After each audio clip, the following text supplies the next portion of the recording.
And so, like, the doctor just tells me, all right, man, this is going to be tough. It's going to be hard, but just bear down. You're going to have to deal with it. And, I mean, long story short, like, 3 different dick swabs later, and that's how I got my first STD. It was pretty crazy. Like, I don't know. Thankfully, there was a shot for it, and it was actually covered by my medical insurance. But, oh, hey, what's going on, everybody? Welcome to the MidWeek Saints.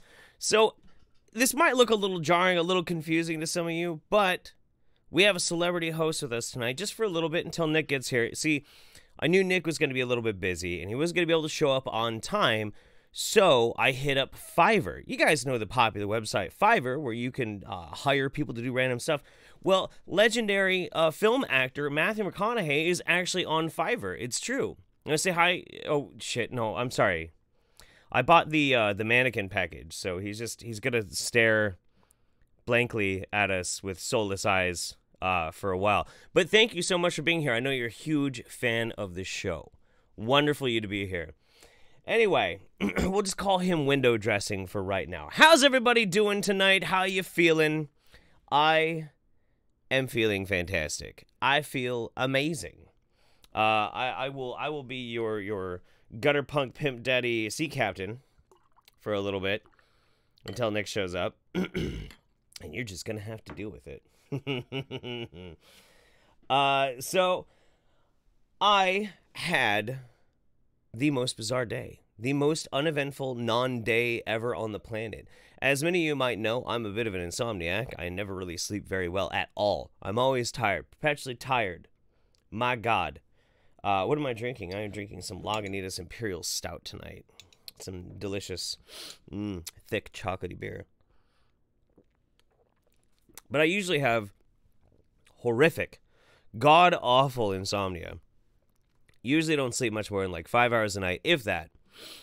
And today, I woke up at 4 a.m., and immediately like got up to start the coffee and everything, and thinking that it was like the time. This is the time that people are supposed to be awake. It was not the time to be awake. Kid was up too.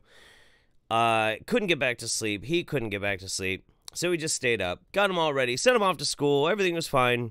I'm like, all right, I think I can actually go back to sleep. I can have a rare thing that other normal people can do that I never can. I'm going to have a nap. And so I had a nap. I laid down at like, I don't know, 8:30 and woke up at 1:30 p.m. Holy shit. Slept the whole fucking day away. The worst. Feels like such a waste of fucking time. But I tell you what, I am extremely awake right now. I feel more rested than I have since probably I was like 16 or some shit. I don't know. It's crazy. It's crazy. Yes, I will in a rare moment. It's very, like, I constantly have people saying, you got to check your messages on Discord, dude. You got to check your messages on Discord. But I'm doing stuff. But Matthew here, despite his talents in Hollywood, is apparently not being very charismatic. So I've got to pick up the pace. Thanks, Jesus. I feel like I'm carrying around a pack of dead wood. What the fuck did you guys do? Oh my God. What did you guys do? All right, I'll show this, I guess. My God. What are you guys even trying to do to me? What the hell is that? Yeah, that's it. Okay, cool. All right. So apparently this happened. I think it's official. I should probably transition. It's official. Although, to be fair, I don't even look like that. I do not look like... I've never looked like that. Somebody put, like, a smoothing filter over my craggy, old, former drug addict face and made me look... What do I look like in that picture? I look like somebody. Not myself. Not even close. First of all, the bags of my eyes are, like, 3 times bigger than that. Not good. Not good.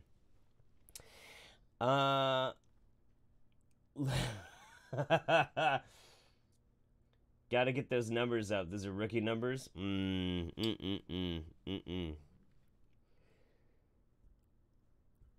You look like a scumbag Jesus. Yeah. Oh, okay. Yeah. That does look like scumbag Jesus for sure. I kind of want to put my septum ring back in, but I don't know if I'm going to. I've been trying to normie myself up. If you couldn't tell, I mean, if you couldn't tell, I'm trying to look a little bit more normal than I used to. I got rid of the dreadlocks, got rid of all the piercings. You know, I'm trying to. Wait till you see the Nick version. I saw the Nick version already. I did. I saw the Nick version. Let me pull that one up too. That one was pretty good. Yo man, I'm here to share embarrassing stories about mouth when we were growing up. You automatically have bought your way into to being able to talk to us during the show, man. Hell yeah. That sounds great. Because people do that shit to me all the time. They have like embarrassing stories, and the moment they have a platform, they're like, hey, by the way. There we go.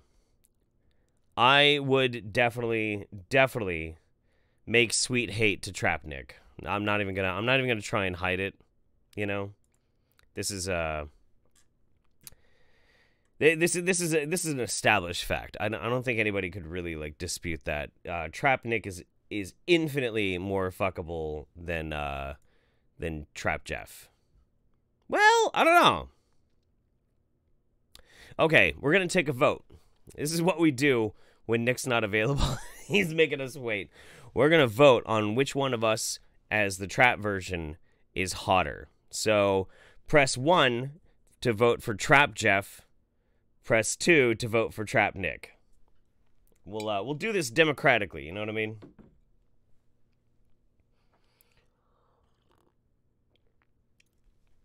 Trap Nick looks like he'd stab me if I say the wrong thing. Yeah. Yeah. I would agree with that. Ooh, God. This is a tight race.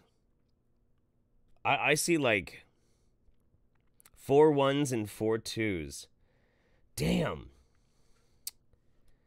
I guess it's the only way that me and Nick are on a level playing field at this point is if we both transition. It's the only option. In fact, I'm gonna Skype him that we both have to transition. The audience hath spoken. There we go. Nothing tight about either of these traps. Well, nothing tight about me. That's for fucking sure. Jesus Christ. Tell you what. I always find it really interesting when people like to brag about sexual exploits. Like, yeah, you know, I banged all these fucking blah, blah, blah. Okay. As somebody who has had some success in my love life, having had a lot of partners is not necessarily a good thing because I'd say a good 60% of people that you bang are usually just either not that memorable or downright nightmare-inducing. So it just means that you have maybe some more good, but also way more bad. Way more bad. It's a rocky road to climb your way up to quality. That's what I'm trying to say, man. It pays sometimes to be more discerning. Just saying. Well, we officially confused Nick. That's good.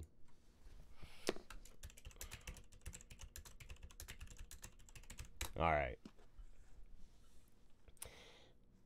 I go to people's homes so they can have embarrassing stories to tell about others. That's good. Yeah. Well, you're providing a community service. You know, everybody wants a really memorable story. They want to be like, okay, look, I got to tell you this story. This one time, this guy came over to my house. He was totally fine, and then half an hour in, he just pulled down his pants and started pooping all over the fucking house. It's the most amazing thing in the world. Everybody wants a story like that to tell. Not everybody out there is willing to be the guy who will poop in somebody's living room. Not many. Those are a rare breed. They are a rare, and in my opinion, should be treasured breed of human being.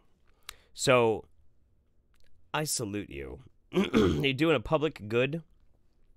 You're doing God's work. That's for fucking sure. I also realize I'm going to have to turn Nick down in Discord before I have an issue. There we go. Got that. Cool. All right. Feeling good. I think this is all working out rather well. Trap Saints. I wonder if it would be possible to do something like with face rig. I could face rig up like our trap versions, you know, and then kind of like digitally put it out there. It'd be very Uncanny Valley-ish. It would probably be a little vomit inducing, but it would be an interesting experiment. I'd give both Trap, Jeff, and Nick a bukkake nuke. Excellent. Quality over quantity, but I like putting my dick in crazy, so yeah, well, you know, it's memorable. And really, in the end, what all do we have? Our memories. Unless, of course, well, you get dementia and then you don't have those, so. But yeah, that's what life's all about, man. Building memories. And in a rare fucking moment, when I want to wear a nice, thick, furry coat, it's actually, like, warm as balls in this studio. Motherfucker, it's January in Oregon. It's supposed to be cold. But it's not. Start doing estrogen shots. Ooh, that could be the next thing. Instead of $50 death shots or $50 like lavender vodka shots, every $50 I take a shot of straight estrogen. Yeah. And that way, you guys can actually see the progress in my breast development for how the show's doing.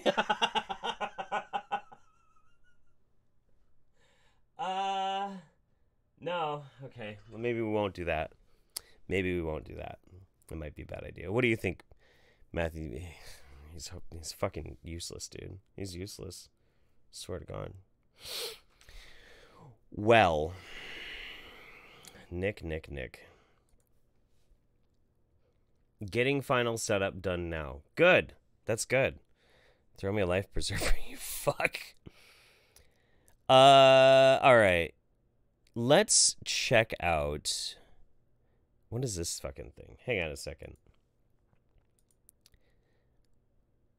There's a irritating advertisement for this first news story. I was going to do a news story without Nick because this one actually requires watching a video that does not have a YouTube equivalent. So I'm trying to wait for the sponsor ad to play first. Okay, good. All right.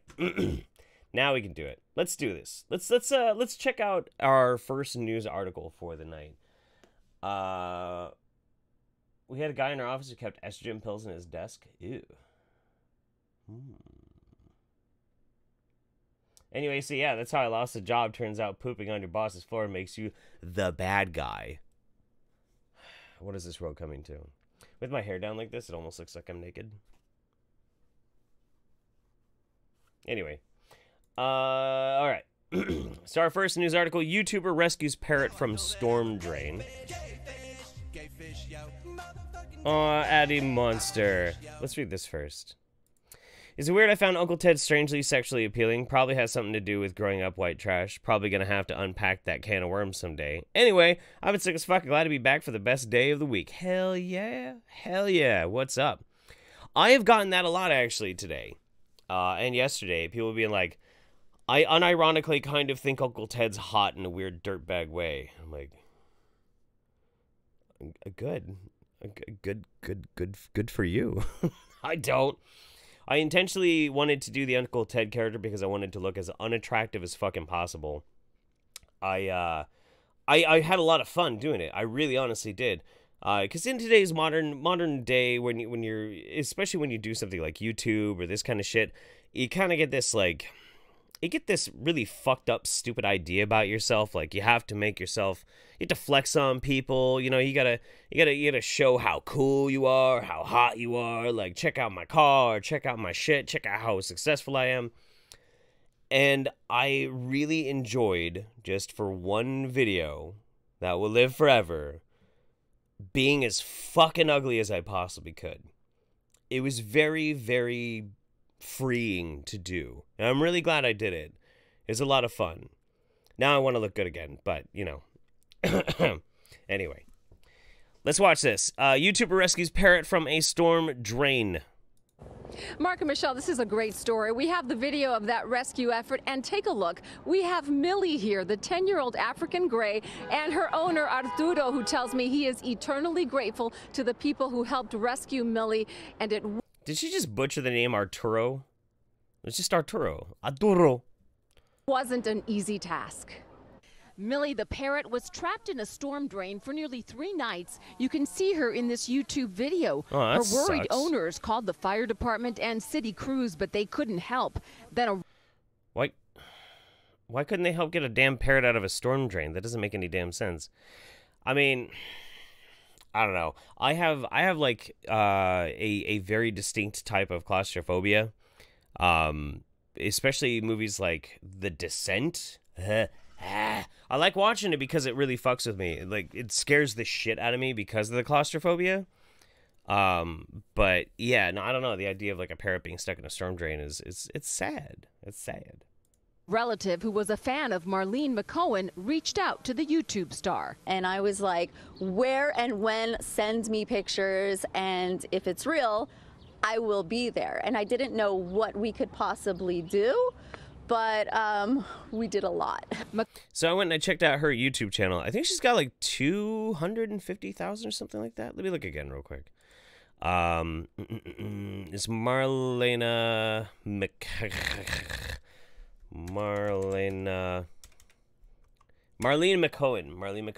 134,000 subscribers, and it's a bird channel. So she does stuff with birds. But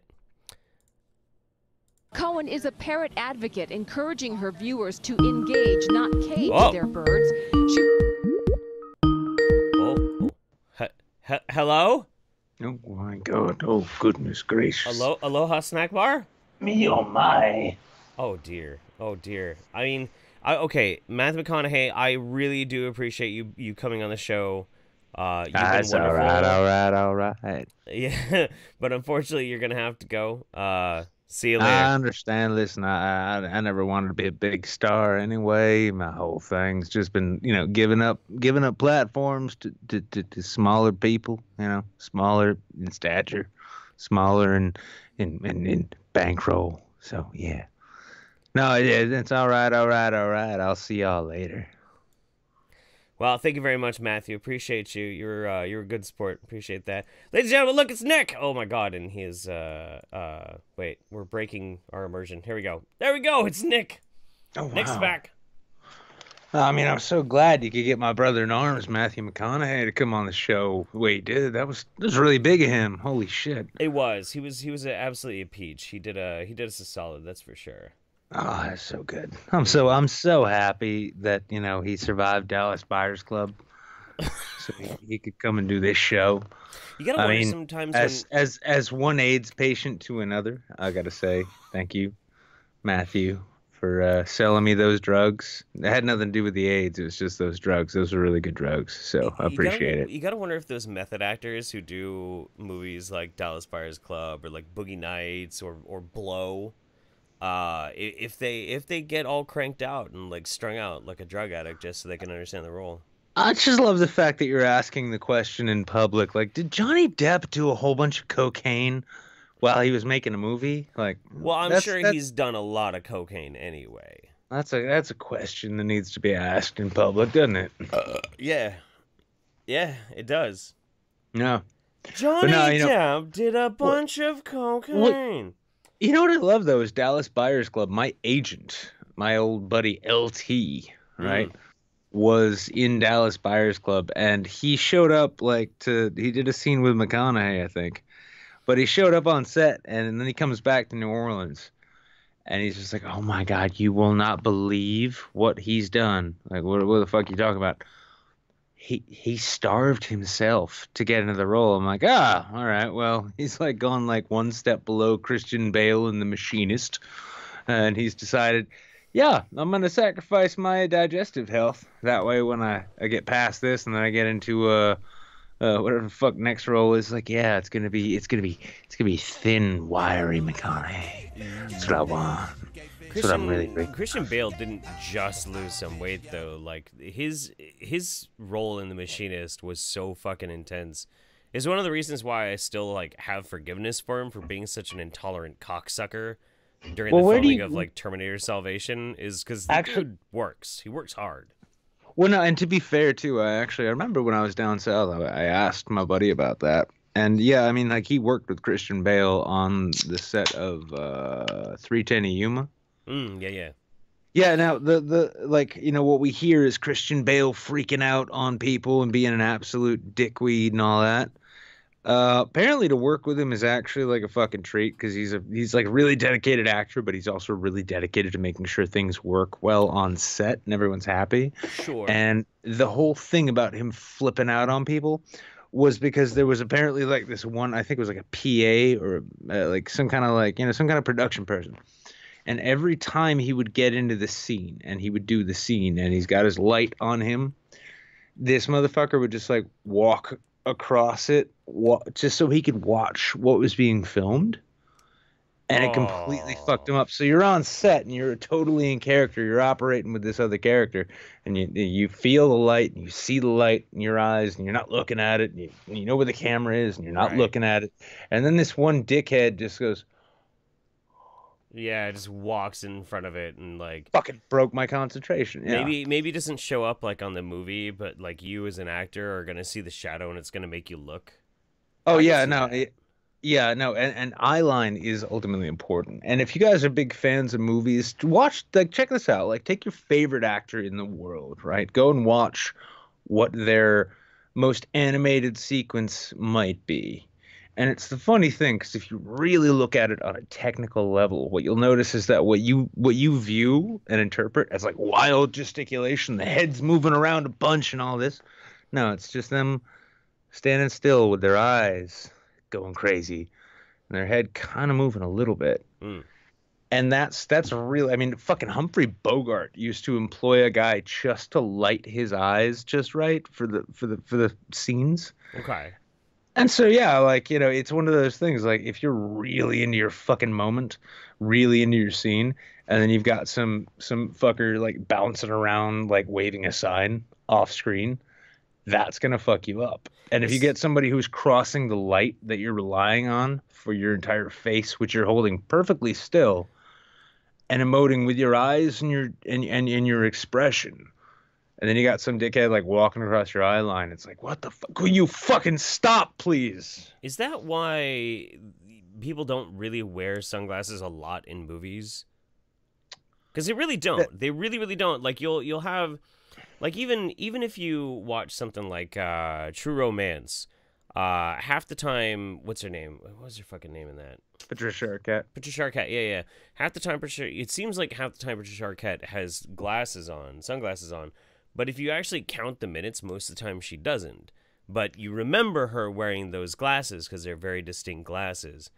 But when she's emotive, like, she doesn't have glasses on. Yeah, no, that's part of the trick. I mean, so, like, if I watched this one, like, study session with Michael Caine, where he's teaching, like, acting students tricks for working on cinema. And it's a funny thing. So, and you can actually spot this, right? So if you have those over-the-shoulder conversations, right, where it's like one character looking dead at another, right? Right. So if I'm the character, let's say like your shoulder is right here, right? And the camera is looking over your shoulder while I'm looking in your eyes. If I look in this eye versus this eye, it makes a world of fucking difference. And you actually need to mark that. And you need to say, all right, I need to look at the eye which is closest to the camera, because everything translates in this gigantic way, in which I need to look at the left eye, or the eye closest to the camera, while I'm talking to this actor. Otherwise, it's going to look like I'm looking off to the side. Crazy. And then when it comes to, one of the things Caine puts out too there is like, he actually advises, try to avoid smoking in a given scene, because how you're holding that cigarette, which hand you're holding it in, how many drags you've taken, the audience is going to notice that. and if you're doing multiple takes, like you need to remember exactly how you were holding that cigarette, where your arm was, how much of the cigarette all was of it. left, etc., etc. Yeah. And it's funny because like when you hear that kind of shit and you watch movies then and you'll like notice like, okay, like is the character having a drink in a scene? Are they having a smoke in it? Are they eating? Like they are, and you'll notice it too. You'll watch these scenes and you'll notice like, wow, it's a whole scene and like supposedly they're halfway through dinner, but that plate is untouched. That's because they don't want half a chicken breast to be sitting there two conversation scenes after there was a whole chicken there and you didn't see them eat it, and so they need to be mindful of everything that's in the scene. And it's and so when I hear about Christian Bale acting like a dick because some PA kept walking through his eye line, I'm like, makes sense. I know what that's like. That sucks. Yeah, you got some distractive thing on the side and Look it's like at I'm trying to be Mr. really big actor man. Jesus Christ. Yeah, I miss acting. Well, this is the kind of shit I miss acting about, though, is because like I've done films where I've done a scene and then I realized something was out of place and it was noticeable. I'm like, we need to do the scene again. Oh no, it's fine, we've got it. No, we really need to do that one again. Trust me. And then I watch it and I'm like, fuck, look at that. It's completely out of place. And then like comments, if they put it on YouTube, comments look them up like, what was with the bottle that moved?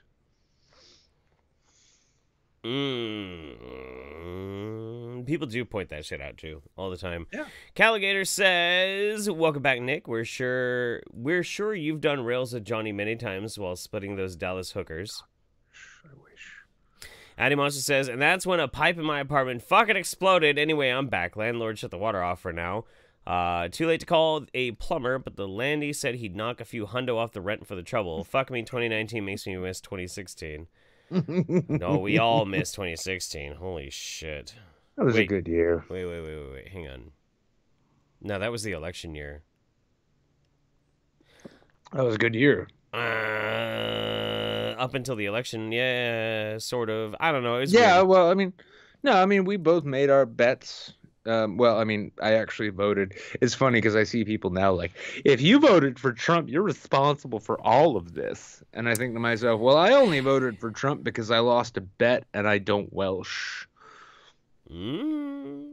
Calligator says Nick Cage cares to differ with that ethos, but that was like 5 minutes ago. I don't know what we're talking about.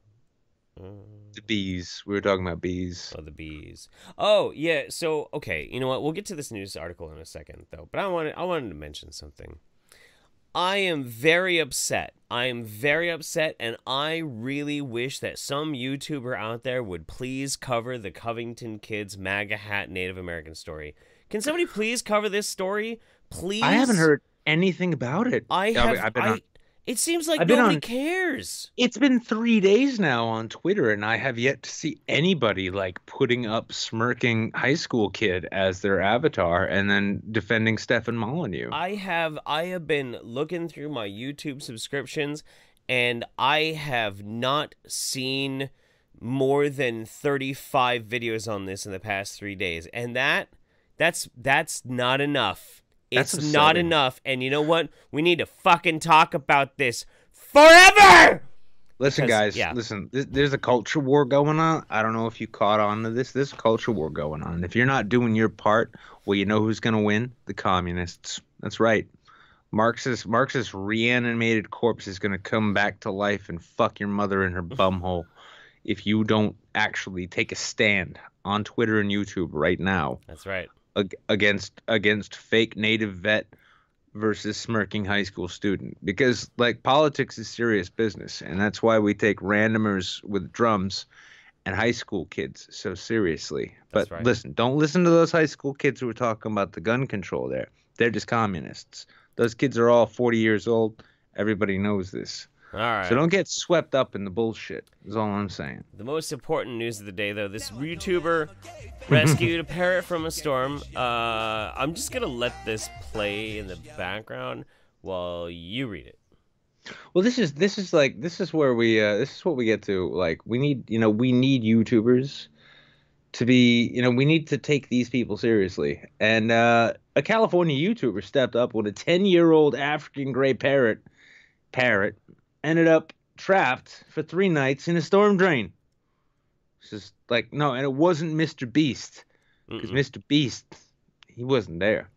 Arturo Vasquez said he called the fire department and city crews when his parrot, Millie, good name for a parrot, by the way, flew into a storm drain in South Los Angeles, but they all told him they couldn't help. A relative of Vasquez reached out to YouTuber Marlene McCohen, who uses her platform to advocate for proper parrot care.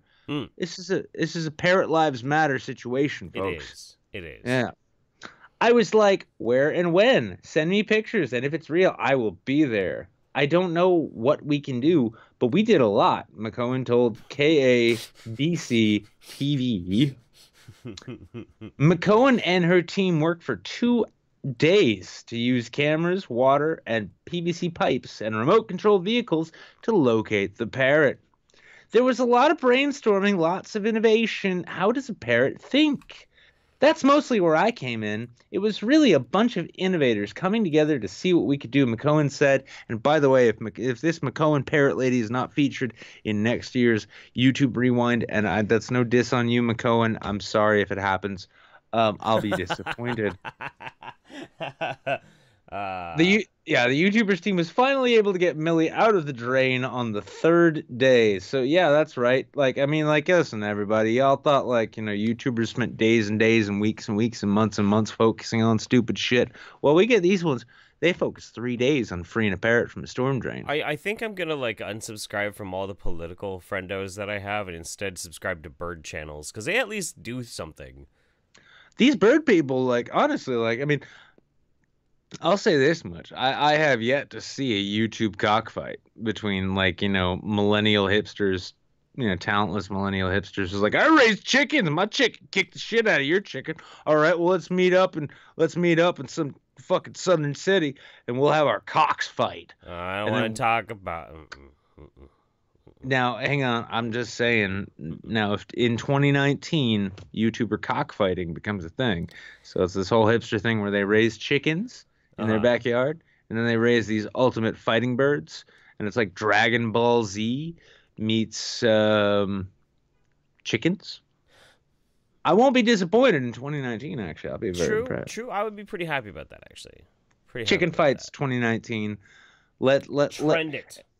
Well, here's the funny thing too is the nasty shit talkers who they're like, hey, you know what? I'm just gonna let this dipshit racist have a big platform and shit. All those kids, they'll be scrambling because all of a sudden animal abusers will be the next big thing on YouTube.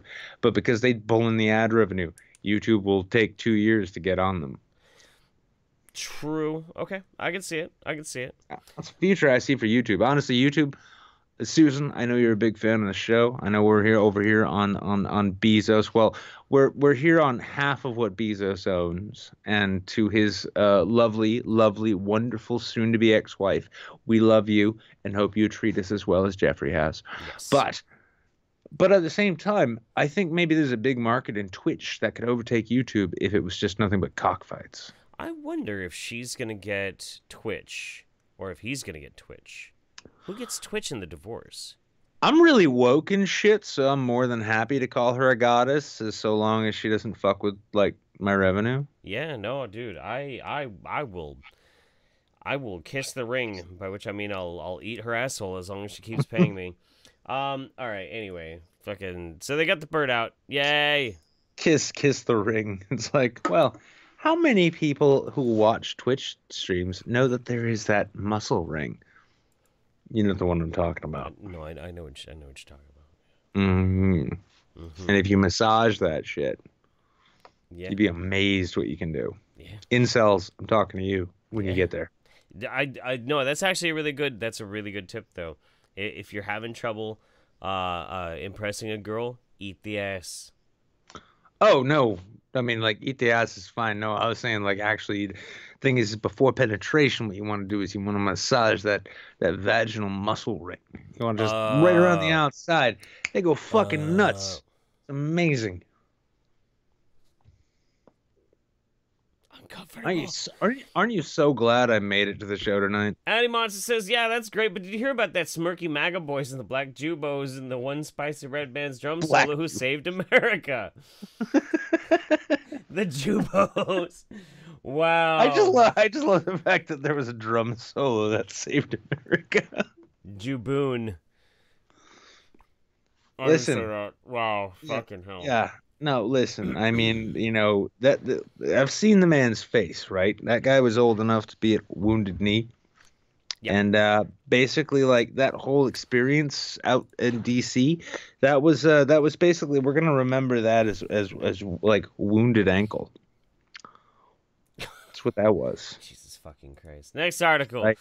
Brexit survival kit helps Britons face the worst with freeze-dried fajita.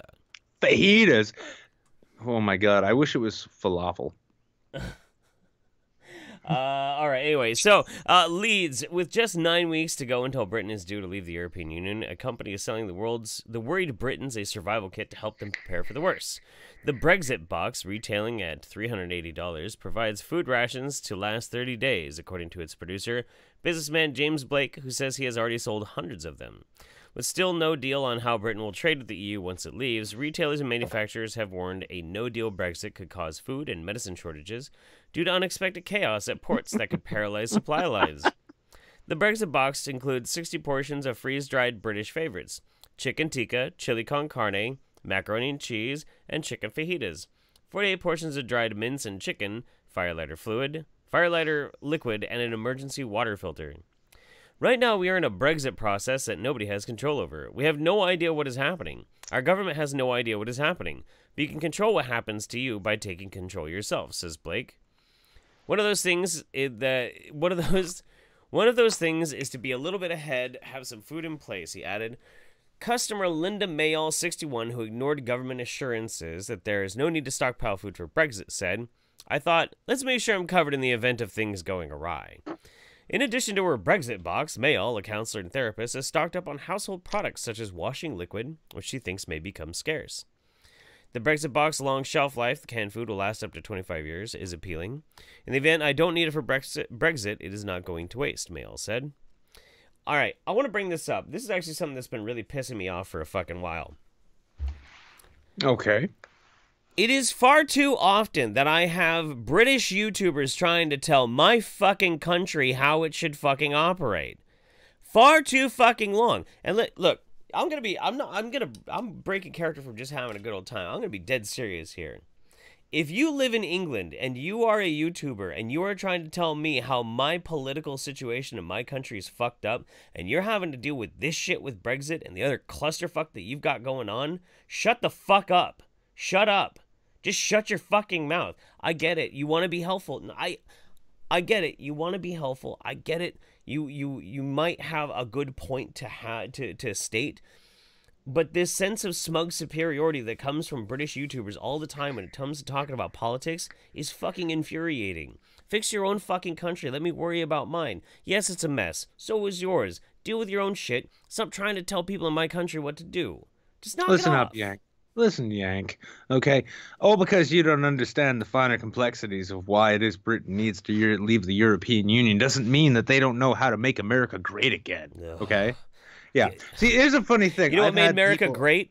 Leaving Britain.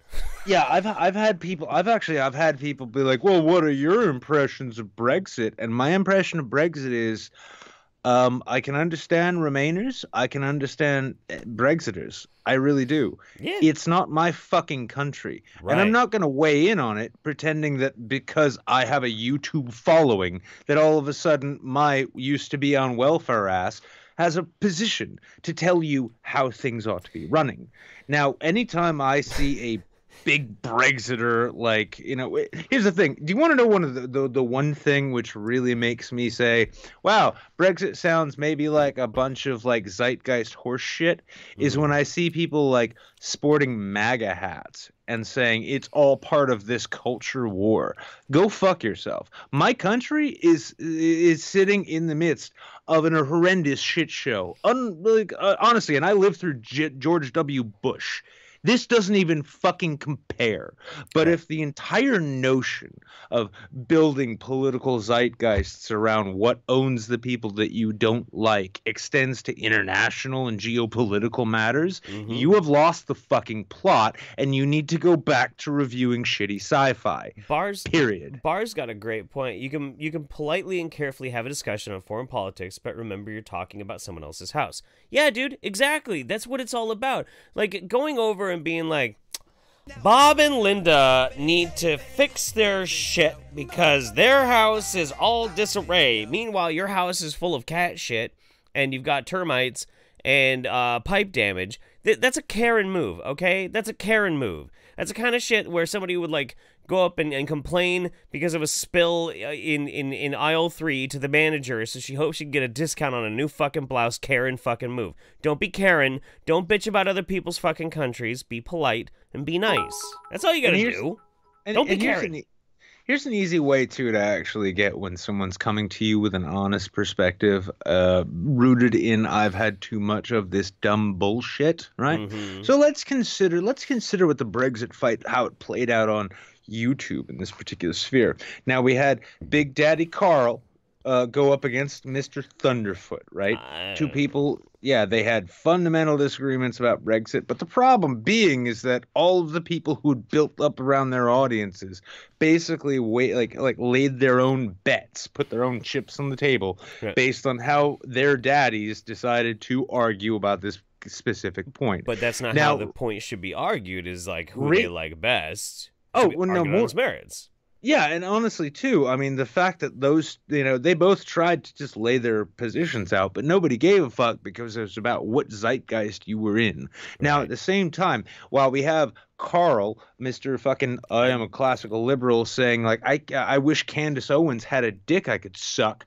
Well, we've got him trotting around pulling that bullshit. We got Mr. Thunderfoot saying, like, well, what do you expect for 2019? Well, I'm not going to do any of these stupid responses to social justice feminist types, despite the fact that your biggest fucking videos and the shit that made your fucking channel was doing exactly that. If any of you fake-ass fucks want to actually pretend like you've got a leg to stand on when it comes to politics or geopolitics, at least be fucking consistent and be aware of what the fuck it is you're saying and who the fuck it is you're saying it to. Because the rest of us are just trying to be honest and having to eat shit as a result of all your feckless bullshit.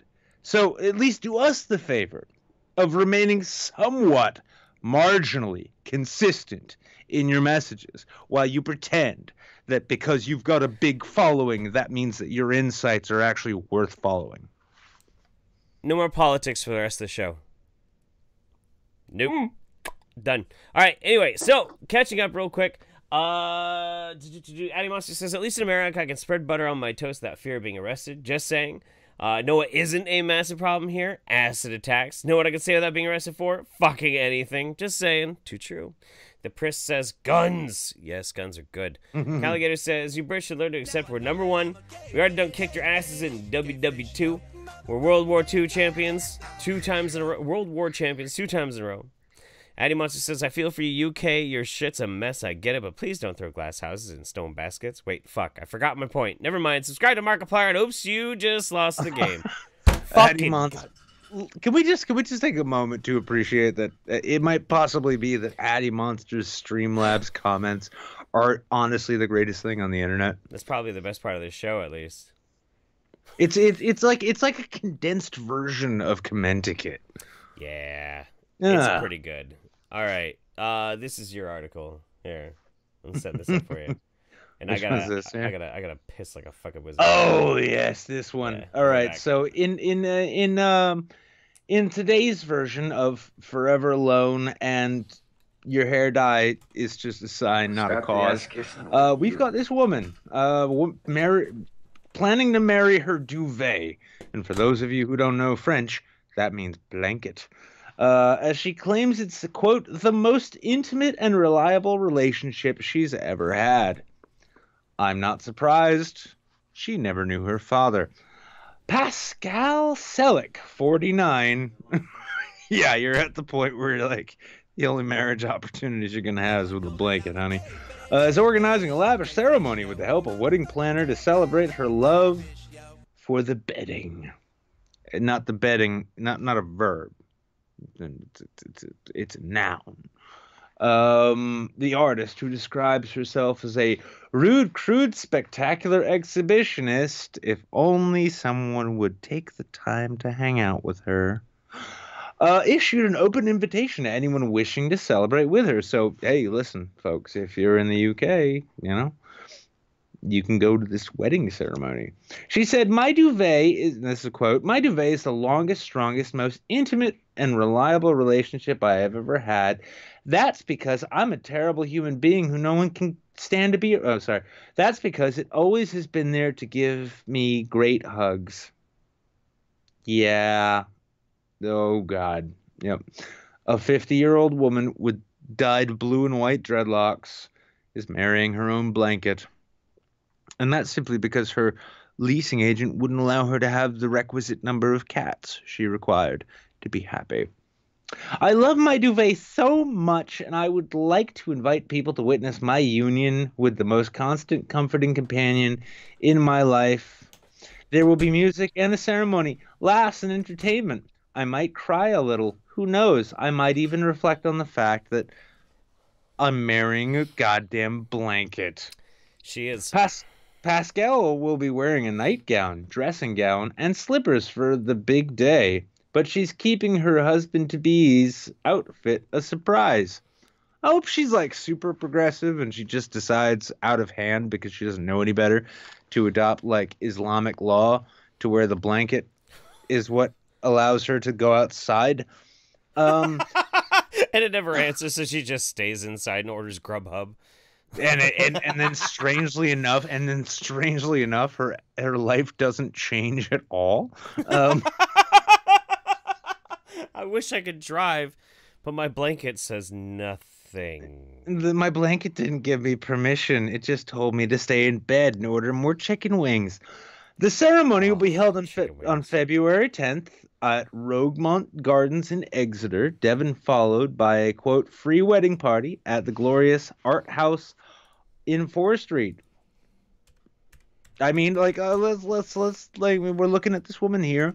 Now, you guys go ahead and tell me in the chat if you find it as astounding as I do that this voodoo priestess this aging voodoo priestess couldn't find a husband. Guests have been asked to wear dressing gowns, pajamas, onesies, and slippers with. Holy shit, Jeff! Like you and Mems ought to go there in your onesies. Yeah, we could. Yeah, we totally no, could. Actually, better yet, just show up to the wedding party dressed as hamburger and taco. Yeah, burger and taco go to a blanket wedding. Yeah. Yeah. Why? Yep. But in slippers with option also bringing cuddly teddies or hot water bottles if it's cold. Listen, there's a lot of frigidness going on in this whole wedding. I don't think you need to add to it. To help make the wedding their best day of their life. Again, this is a blanket. It's not alive. It doesn't have a life. That thing could be incinerated and it'd be just as good as the day that it was knitted. Pascal has recruited Anna Fitzgerald of Woohoo Art Events as her wedding planner. I can't see any way in which that will go awry. Woohoo art yeah, events. But, okay. Well, I love this though. She said, "This is the most out there art happening to date. I'm really pleased to be involved." I'm sure you're very pleased to be involved in literally anything. You were the go-to artist that somebody who was marrying a blanket decided to reach out to. I don't imagine that your phone blows up that often. Valentine's Day can be very depressing for lots of people, so hopefully this will lift people's spirits and remind them that even if nobody out there loves them, they've got their blankie. This is depressing the fuck out of me. Oh my god. Oh, it's fine. It gets better. It would be wonderful if folks could shake off their English reserve and rock up in their sleepwear for a bit of light-hearted frivolity. Rock up? This article makes me want to rock something up. I know. Yeah, I know. I want to smoke crack too. Mm-hmm. That way maybe I can look at my. I mean, here's the thing. Every time I look at my blanket, it's just like, don't think I forgot, bitch. My birthday was in March, and you just let that day go. Fuck. If my blanket could talk, all it would do is scream. So yeah, I mean, basically, like, long and short of this is, like, you know, we've got the old meme "Forever Alone," but I think we've got a new one now, and it's a dreadlock, Technicolor nightmare hugging a blanket that will never put a penis inside of her. It's true. It's true. Mostly because blankets don't have penises. I DM'd you on Twitter. Mostly. I DM'd you on Twitter. You should open that My Circle link. Right. This one. Yeah. You know it's bad when Jeff actually logs into Twitter to do something. Yeah, well, you know, I'm so done with Twitter. It's great. I love not being on Twitter. It's amazing. Because Anime Moon says, no politics, just a man with a mission, Jeff. And we're going to look at that in just a second. Calligator says, Linus's transition is going well, I see. I hear Charlie Brown isn't taking it so well still, though. And Lucy refused blessing on the wedding. Addiemonster says, as an aside to set the record straight, do not raise money to tattoo a rainbow on my taint. Jables, I'll beat you to death with my feminine penis whenever we finally meet. Take any money for Addie taint tats and send that shit to Anna. Heathens. Oh yeah, can we promote that real quick? Yeah. Let's bring that up in just 1 second. Addiemonster says, if we can marry blankets now, does that mean my old socks count as one night stands?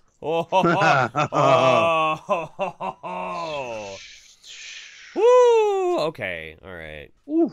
I mean, Yeah. I've got some socks that I mean, at this point, like, by that standard, like, I've got some socks that I'm in a committed relationship with. So True. Yeah. and then I get rid of them the same way I get rid of normal girlfriends. You take too many shots in the backside. I was gonna say with a power saw, some lye. No? Okay. All right. No, it's Listen, Jeff, listen. I don't need to kill my ex-girlfriends. Their experience with me is enough to get them to do that on their own. that'll pretty much kill them already. Okay. So yeah, let's let me bring this up real fast. So the third saint is in a bit of trouble. She's in a bit of trouble. Our very own Anahata Hearts is having some trouble right now. She is not able to make some rent, so our friend Berserker made a GoFundMe for her, and we'll put this in the description of the video when it uploads on YouTube. But Yeah. we love her, you love her. She's just having a hard time right now. And, Yeah, so go and throw her some shekels so she can actually stay in her. It's like the one person actually who lives in what is technically New England, although I don't count Connecticut as New England. Who actually likes where she is. She wants to stay here. Yeah, weird. There for Gross. some fucking reason. Yeah, I know. don't know what She's even seen what the West Coast looks like, and she's like, yeah, I still like Connecticut. Yeah. But yeah, she's hit some fucking shortfalls. Shit's kind of sucking, and let's help our Anna out. Like, Yeah. Anna's the best person. That girl's pulled me out of more fires than I can count, and she's always looking out for everybody else. She And is. she hates it when anybody tries to help her out. And that, if nothing else, let her burning hatred and spite for anybody who tries to help her be your reason for helping her. Yeah. It'll piss her off immensely. Yeah. All right, let's check out what Anime Moon sent us. Let's see what this is. All right. You got that My Circle open, yeah? Mm-hmm.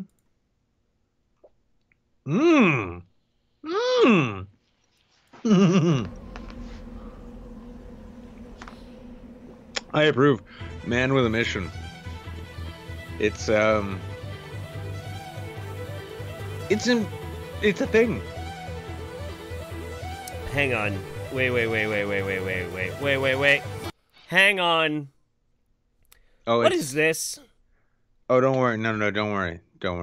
And I'm not even fucking with you. Like, literally, do not worry. Just pause it when we need to avoid the DMCA strikes we'll get. Anyway, Not but that it works, yeah. it's good shit.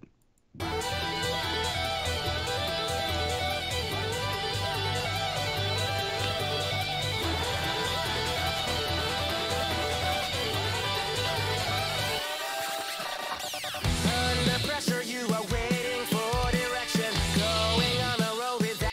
I have concerns. You should. But Snake. Snake.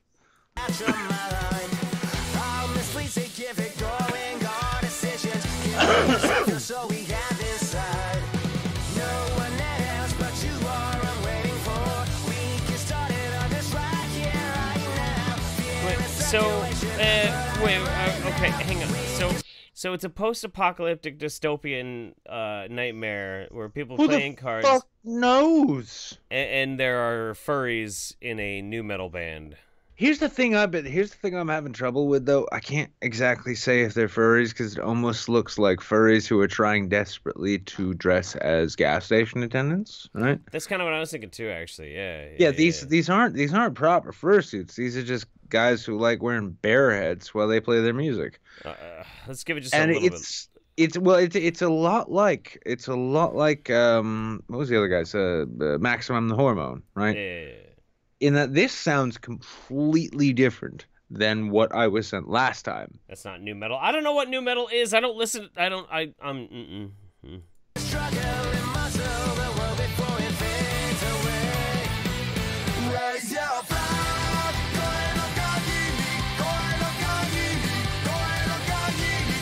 Okay, why are furries playing metal in Nuketown from Call of Duty? I'm sorry, I'm not even hearing. I'm watching this and I'm thinking like this isn't like furries playing new metal. This is just like some like B-side Naruto soundtrack going on here. This sounds like anime music. Well, anyway, for $15, I'm not playing the whole damn thing. Well, keep going. I'm enjoying. All right. We get 20 more seconds. We're gonna get a fucking copy strike again from these guys anyway. It happened last time.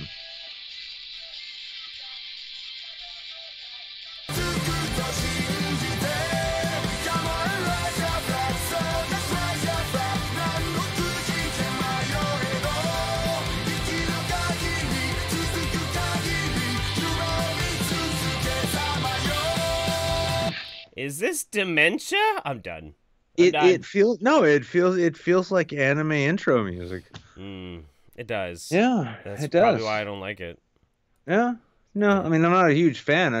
I gotta say though, last time I played a bit of these guys and it was a different sound. It was still that sort of pop rock, fucking not quite punk, not quite new metal sound, right? And then I got shown Clowncore. Ooh, that was. I think it was the only actual video we didn't get DMCA'd for. I think it would be really interesting if you embraced Clowncore and then you showed up for an episode of the Saints in clown makeup. That'd be pretty fantastic. Yeah, you understand though too. Yeah, well, let's be honest. Like we will, just in our discussion of beards, you know that me showing up to a show looking like an idiot for the sake of it being funny is nothing that's outside of my purview. So Double King 1994 says, "Might show up to that wedding, the wedding with the blanket, for a laugh. Do you guys want a video of it?" Yes, we do. We absolutely do. Bring a pillow. Yes, bring a waifu pillow. Yeah, no, actually, don't even. Just show up with a regular pillow and be like, I hope that this is an accepting environment because I understand that this is very blanket normative. We catch the bouquet. I am a what's another word for pillow? I'm a cushion sexual. It's like, does that mean you like fat girls? No, no. Oh wait, no. I mean, not that there's anything wrong with that, but no. But all the same, I prefer to make love to a pillow as opposed to my blankie. All right. Jesus Christ. We have more, don't we? Huh? We got a lot more, actually. Oh, yeah. All right. Next up. Eclipse 2019 Super Blood Wolf Moon conspiracy theorists say world could end. Conspiracy theorists have long suggested that rare occurrence could bring about the apocalypse, and they are predicting the same tonight. We need to actually this should be a segment in and tonight in why you shouldn't listen to stupid crazy people. Yeah. Conspiracy theorists have said tonight's rare super blood wolf moon could start the end of the world. The rare celestial occurrence, which won't happen for another 18 years, will see the moon turn a shade of red in the early hours of Monday morning. That was a few days ago. But as well as making for an unusual spectacle, others have suggested the phenomenon could be a sign of the apocalypse. Evangelical preacher Paul Bedgley from West Lafayette, Indiana, told the Express there is a remote possibility of the world ending in January 22nd. Oh, they're couching it now. So it's they used to be like, it's going to end on Sunday, everyone. And now they're like, there's an outside chance that the world could end. I mean, that was yesterday, so swing and a miss. During an online sermon, the preacher said, obviously, these apocalyptic signs in the heavens are pointing to a catastrophic event that is just on the horizon. We don't know when. Just because you're going to have a supermoon on January 20th or 21st doesn't mean on January 22nd all hell's going to break loose. But then again, it doesn't mean it won't, okay? So there's these signs that are starting to be revealed. And so the urgency, folks, is now, right now, okay? The urgency has begun. Blah, blah, blah. When it turns red, doesn't matter because it already happened. Despite the event's deep scientific origins, blood moons have long been subject of conspiracy theories. Some have suggested that it relates to hidden messages in the Bible, forecasting the end of the world as we know it.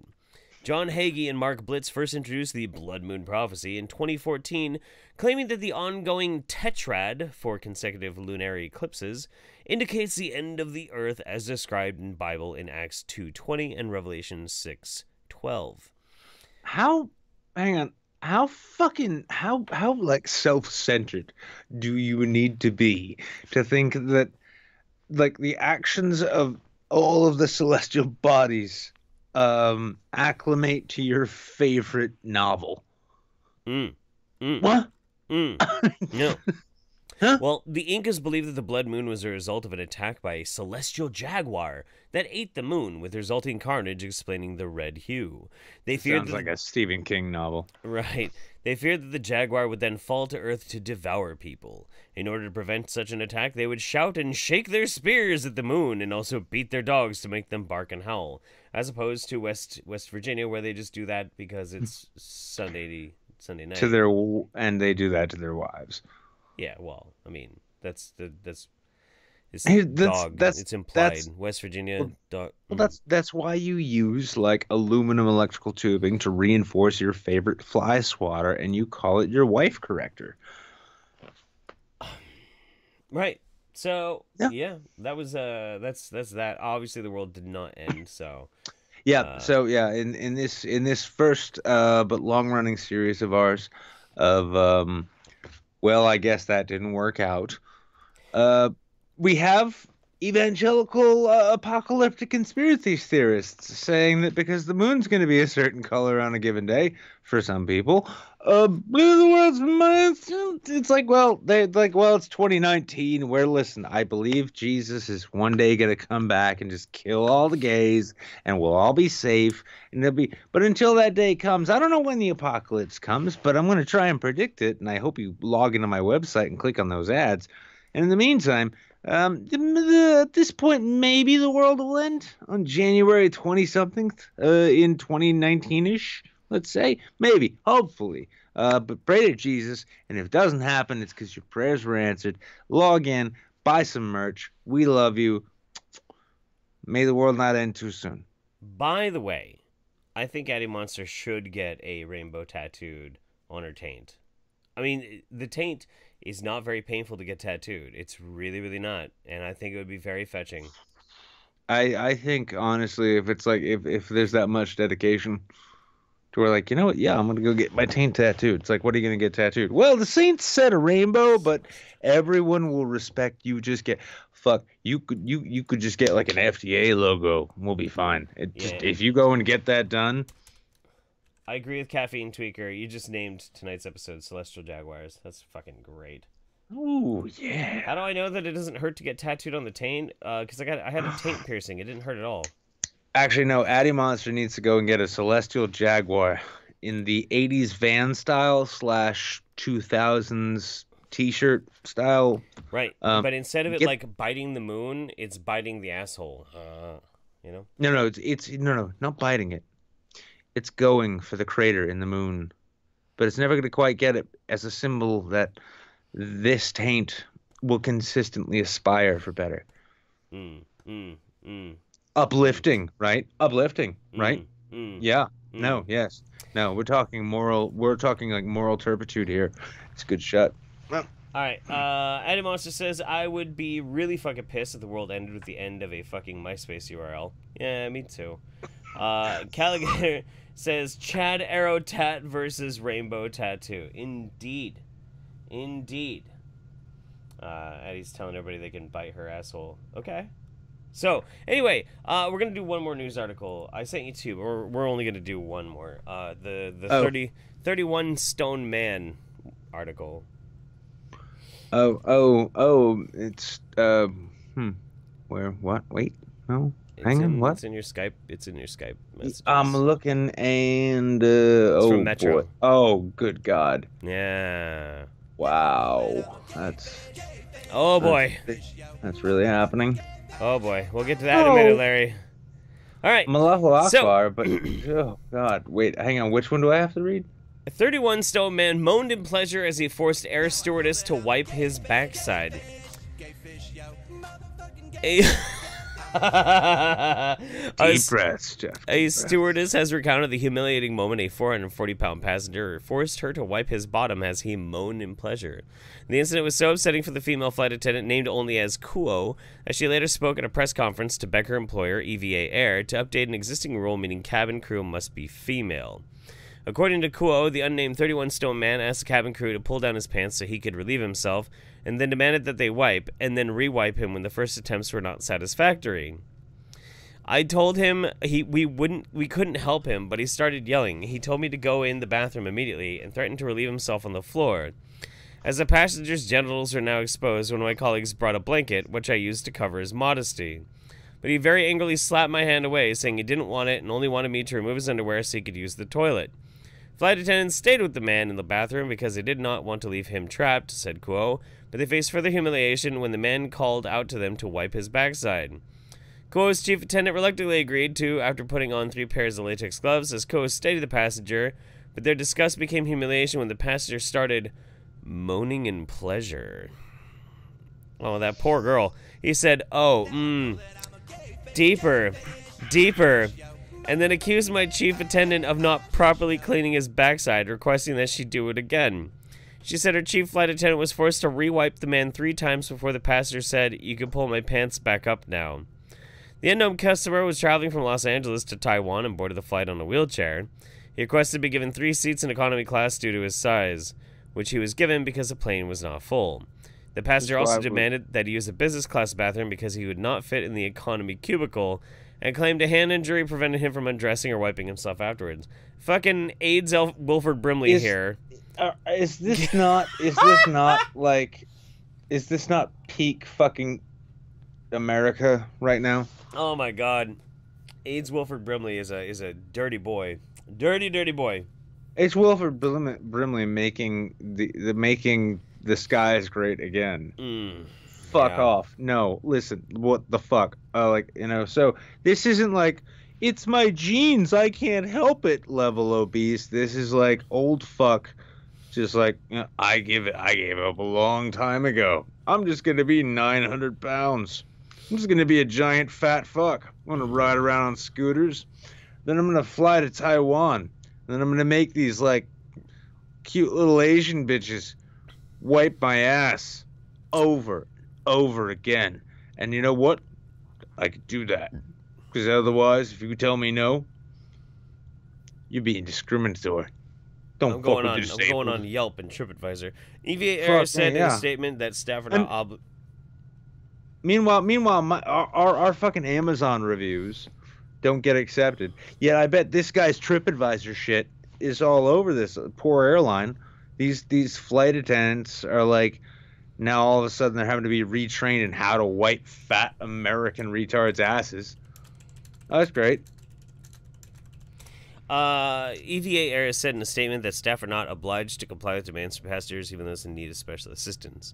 The Taoyuan Flight Attendants Union, which is representing Kuo, have argued that the problem is systemic and is a product of service industry culture that frowns upon workers who do not meet every customer's request. In the wake of the incident, the 201 Flight Attendants Union has suggested the airline either ban customers like the man or begin hiring male staff.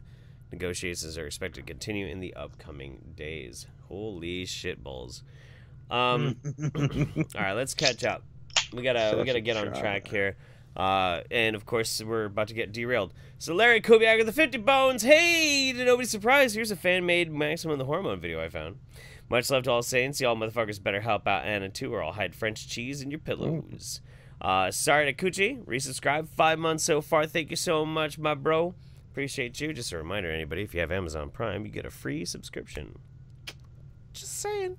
Anime Moon. I looked up Celestial Jaguars. Warhammer 40k lore came up. Might be able to check that out. We'll see. Let's get to Maximum the Hormone. Oh yeah, and I actually did kick money into the Save Anna campaign, so I don't do that. But yeah, you never do. You're like a you're like a Scrooge. I'm like a Jew. Oh yeah, huh? Hey.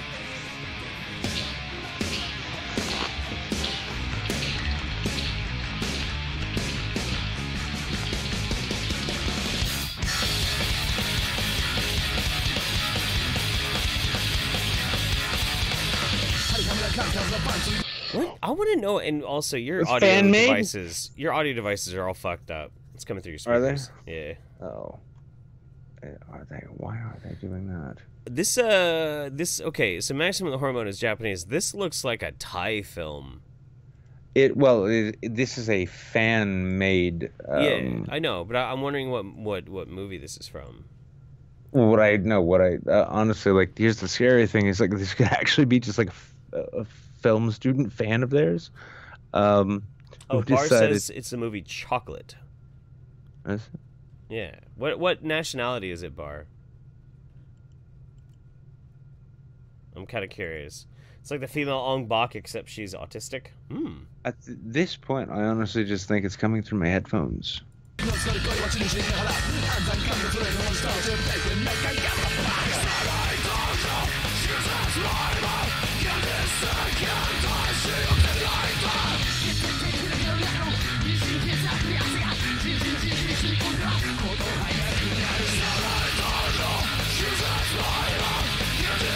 That is definitely Muay Thai, and no, it is definitely not. It's definitely coming out through something that we can hear through your speakers. It's coming out through my headphones, then, I guess. Really? Jesus. Yeah, I'll turn it down. But holy shit! You see, I'm almost disappointed, and not in a bad way. But I really had hoped that this was just some random fucking like Asian film schools like. They got a student, and they know what they like, and they figured out how to make it. And I really wanted this to be a film, like a student film. Yeah. Somebody's talking about doing a kung fu movie night. Fuck yeah, no, subtitles. Subtitles all the way for kung fu movies. Fuck yeah.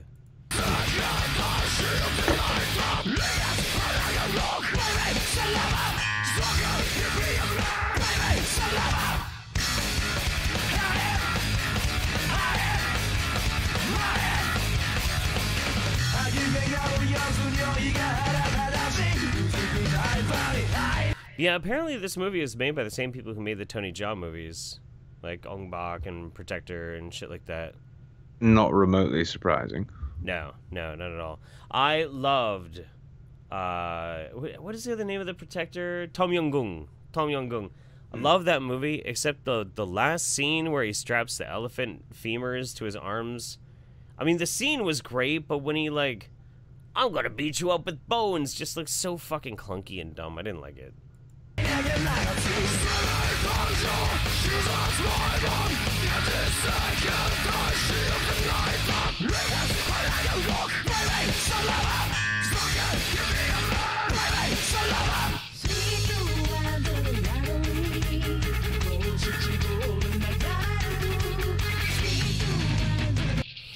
I love Asian cinema, man. I should really get back into it. I just love the fact that, like, I mean, you watch enough of these movies and you just start thinking all Asian people are birds because they have hollow, weightless bones that can just leap into the air. Yeah. Yeah.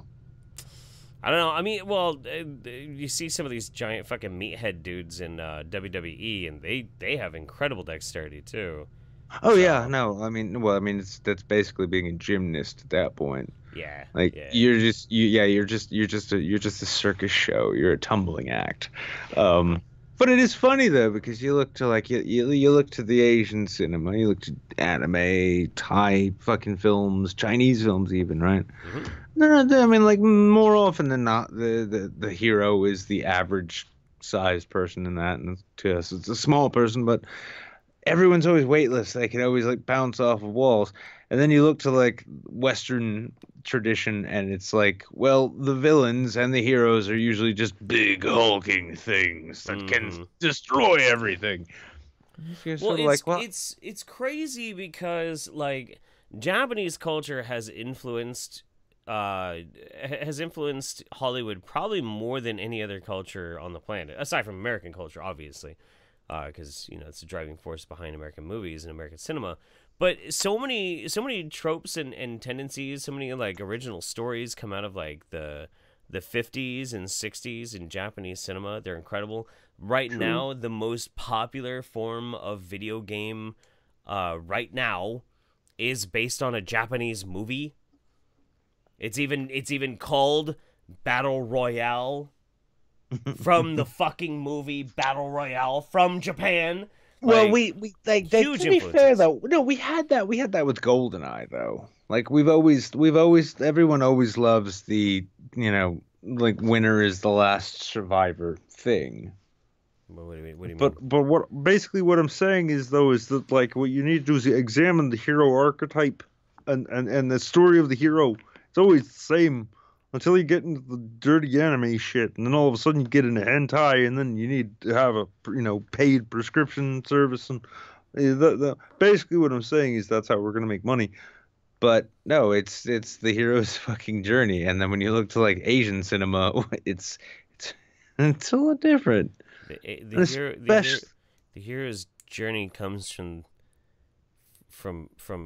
ancients. It comes from the Epic of Gilgamesh.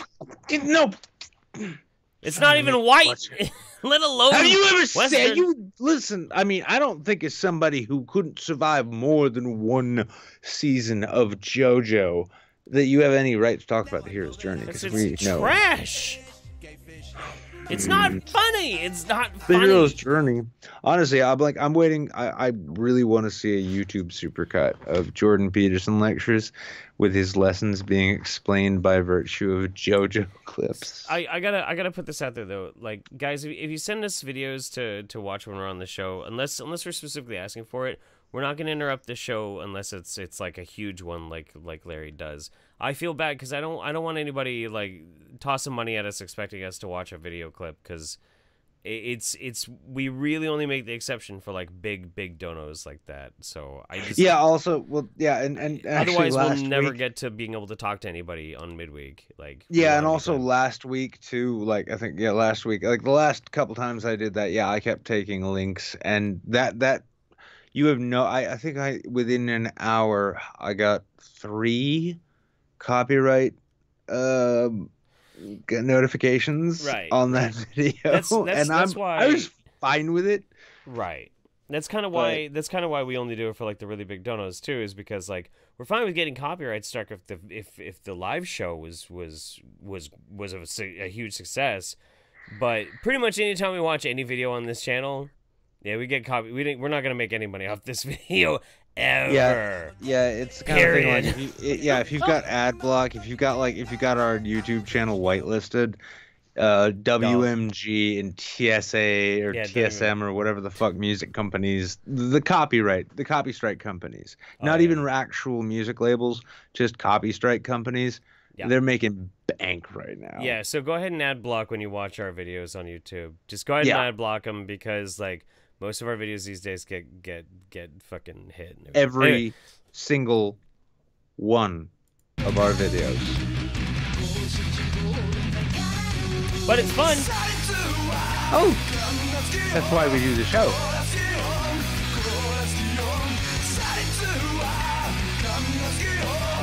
Yes. This is what every father should dream of raising his daughter to be. A catcher? I will kick you into a goddamn hole. No. What? Kung Fu Master. Oh. What? She was catching balls.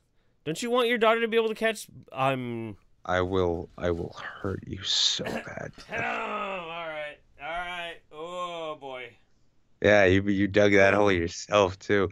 You did it innocently. It was a clean shovel when you picked it up from Home Depot, wasn't it? Whew. I apologize. Moving on.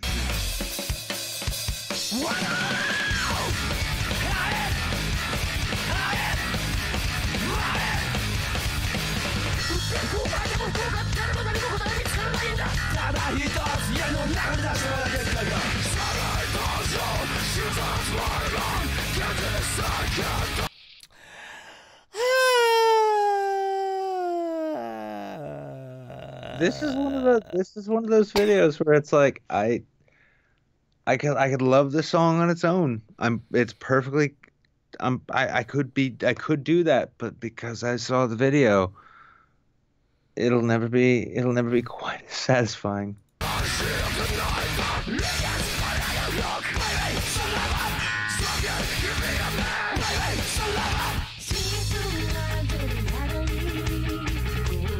I think that's a Tourette's guy. Like at the end of the movie, apparently she fights a Tourette's dude.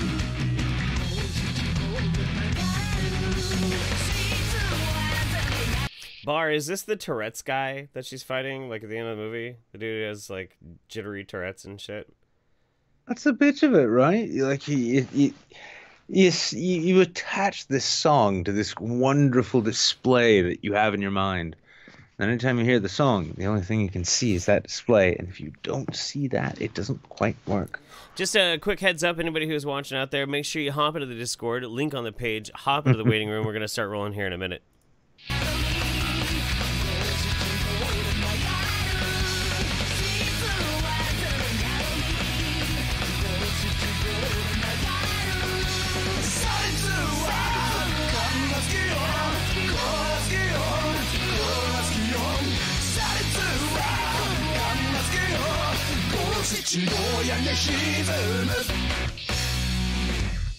Shebang. Nice. Very well done. Very well done. I wish Western martial arts could be less focused on smash and destroy and more flippy and jumpy. Addiemonster says, I am upset about every part of the story. No one who isn't in end-of-life care should have to wipe anyone's dookie ditch. I'm so fucking upset. Well, you know, when you have to eventually get hip replacement surgery and you need somebody else to wipe your booty hole, I hope you remember that, because actually... no, why they got a union. Just get a bidet. Just get a fucking bidet. Maybe that's what they need on the Taiwan airline, is they need a bidet. So fat fucks like that can just simply use, like, a hook device to pull their fucking scrunky donkeys down and then hose off their brown eye with a high-powered pressure hose of water. Yeah, but then we'd end up with, like, Why do really I have to be the problem solvers? Yeah, well, we'd end up with really awkward live streams that would be hosted between, like, it would be, like, Sophane and, well, fuck it, it'd actually just be a whole, like, poisoning the well thing. Yeah. Like, so, yeah, we took a trip to Thailand. No, it had nothing to do with that. Don't worry about that. And Sophane just be like, nothing to do with that. Anime Moon says, like final thing for me and my tax money tonight is this what happens when you take Japanese horror film director and give him a Japanese tokusatsu special effects show? Garo! I think actually we'll probably try and take a look at this a little bit later, but maybe we'll try and look at some of these Anime Moon in between guests. That's what I'll try and do. I think that'd be a good way to do it. I just want to make sure that the show flows and we get to talking to some homies, you know what I'm saying? Okay. Caligator, Japanese film tends to go for larger, more powerful concept for characters, an ocean of monster strength. Remember Cloud Stripe's Buster Sword. As an easy reminder, Chinese cinema emphasizes acrobatic spectacle and has influenced cinema in the rest of East Asia. See Old Boy for a ripple example. Well, yeah, but I mean, what we were just looking at was Thai. Addiemonster says Jojo Peterson would be amazing. Nick, please make that video. Ha ha! You did not see my frog friend here, coming out to show you how dirty your room was. Ha ha! Now, 2.5 episodes until we actually begin fighting. I'll be right back. Oh my god. Okay, yes, I will 100% show this one on camera here. Dead Wolf, holy fuck. Wow. Wow. Wow, okay. Alright. So Dead Wolf made me a thing. It's good old Ted Holiday. I'd never seen my uncle looking quite so thick with a fake ass implants. Hemlock Mood Wolf selling a new herbal remedy pump action shotgun and is showing good results. Things heat up between Jeff Holiday and Jillian Epperly with Poo Cult. Fantastic. That's good. The gym is working out for me. It really is. It really, really is. I'm kind of horrified, though, because Ted Holiday actually really hit well. A lot of people really, really like Ted Holiday. And so now they're like, you have to have him host all of your 90s Psychic episodes. I'm like, no, it's not going to happen. I'm sorry. I'm probably never going to shave my face into that fucking type of a mustache again. And if I do, it's probably right before I kill myself. So just, keep an eye out with that. Addiemonster, you kind of want to do a sex on Ted Holiday? Nice. Nice. Hell yeah, brother. I'm down for that kind of shit. I mean, hole's a hole, you know what I'm saying? Anyway. Oh, good God, Jeff. What? Come on. Come on. I'm trying to be woke over here, all right? No, we'll move on. Fuck? I will be right back. What the fuck? Why is that? There was a fight going on. I had to look. There was a fight going outside of your house? Yes. Really? Well, I had to go and look at that before I took a piss. Now I need to take a piss. The fight is over because, well, people are bitches. So. Anyway. I'll be back. Yeah, fucking hurry up! Just stop talking to me off camera. Go fucking pee. I swear to God. I swear to God. I swear to God. I'm just gonna pull somebody in. Fuck it. What's up, SireDeCoucy?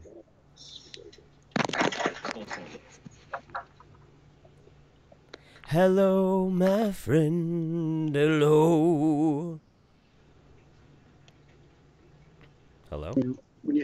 You know what sucks is when you have to call your boss and your headset and your Bluetooth headset doesn't reconnect with your phone. That sucks. You're also like weirdly echoing. That's weird. I'm not hearing any. Like it's echoing on your end. Like it's not coming through Nick and it's not coming through. How about now? No. That is strange. It must be this Bluetooth headset at some point just continues to. Yeah. Is Nick started calling the fight yet? I can't understand a fucking thing you're saying. It's all in double speak. Oh. God damn it. 1 second. Let me take a quick check here on something here. Okay. I think Ground control to Major Tom. How about now? Say something again? How about now? No. I'm getting the through. What's wrong now? I can hear him fine. He doesn't sound weird to you?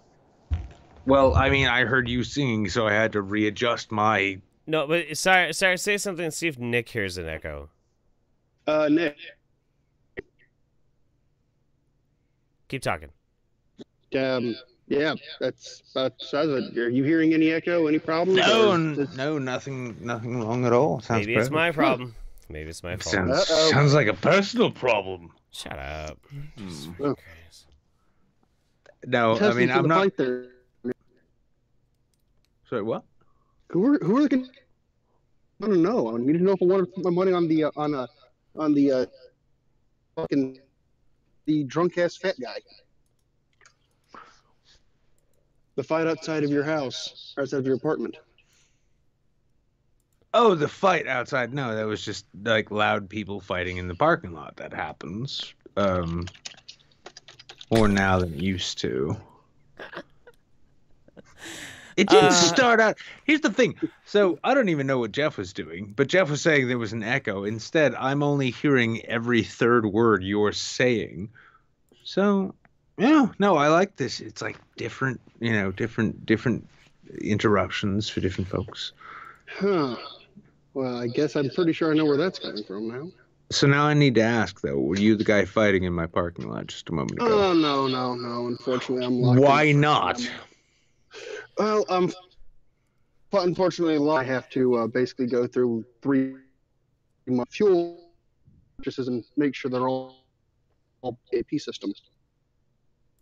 Okay, so what I heard with that alternating volume thing was that you had to go through 3 months of fuel because you had an alternating P system. 1 second here. Yeah, no, this had the. At this point, I'm okay with it. It's getting interesting now. No, I have had the same Bluetooth for a year now. Okay, hang on. Literally what that translated into my ears was you've had the same blue Tooth Juarez set in your ears now.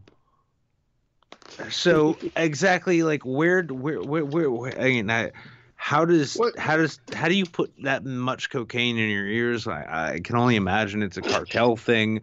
I'm really guessing right now that you're just trying to make ends meet, some Walter White shit, except you're subcontracting for someone else. So let's see how many words manage to get through this explanation.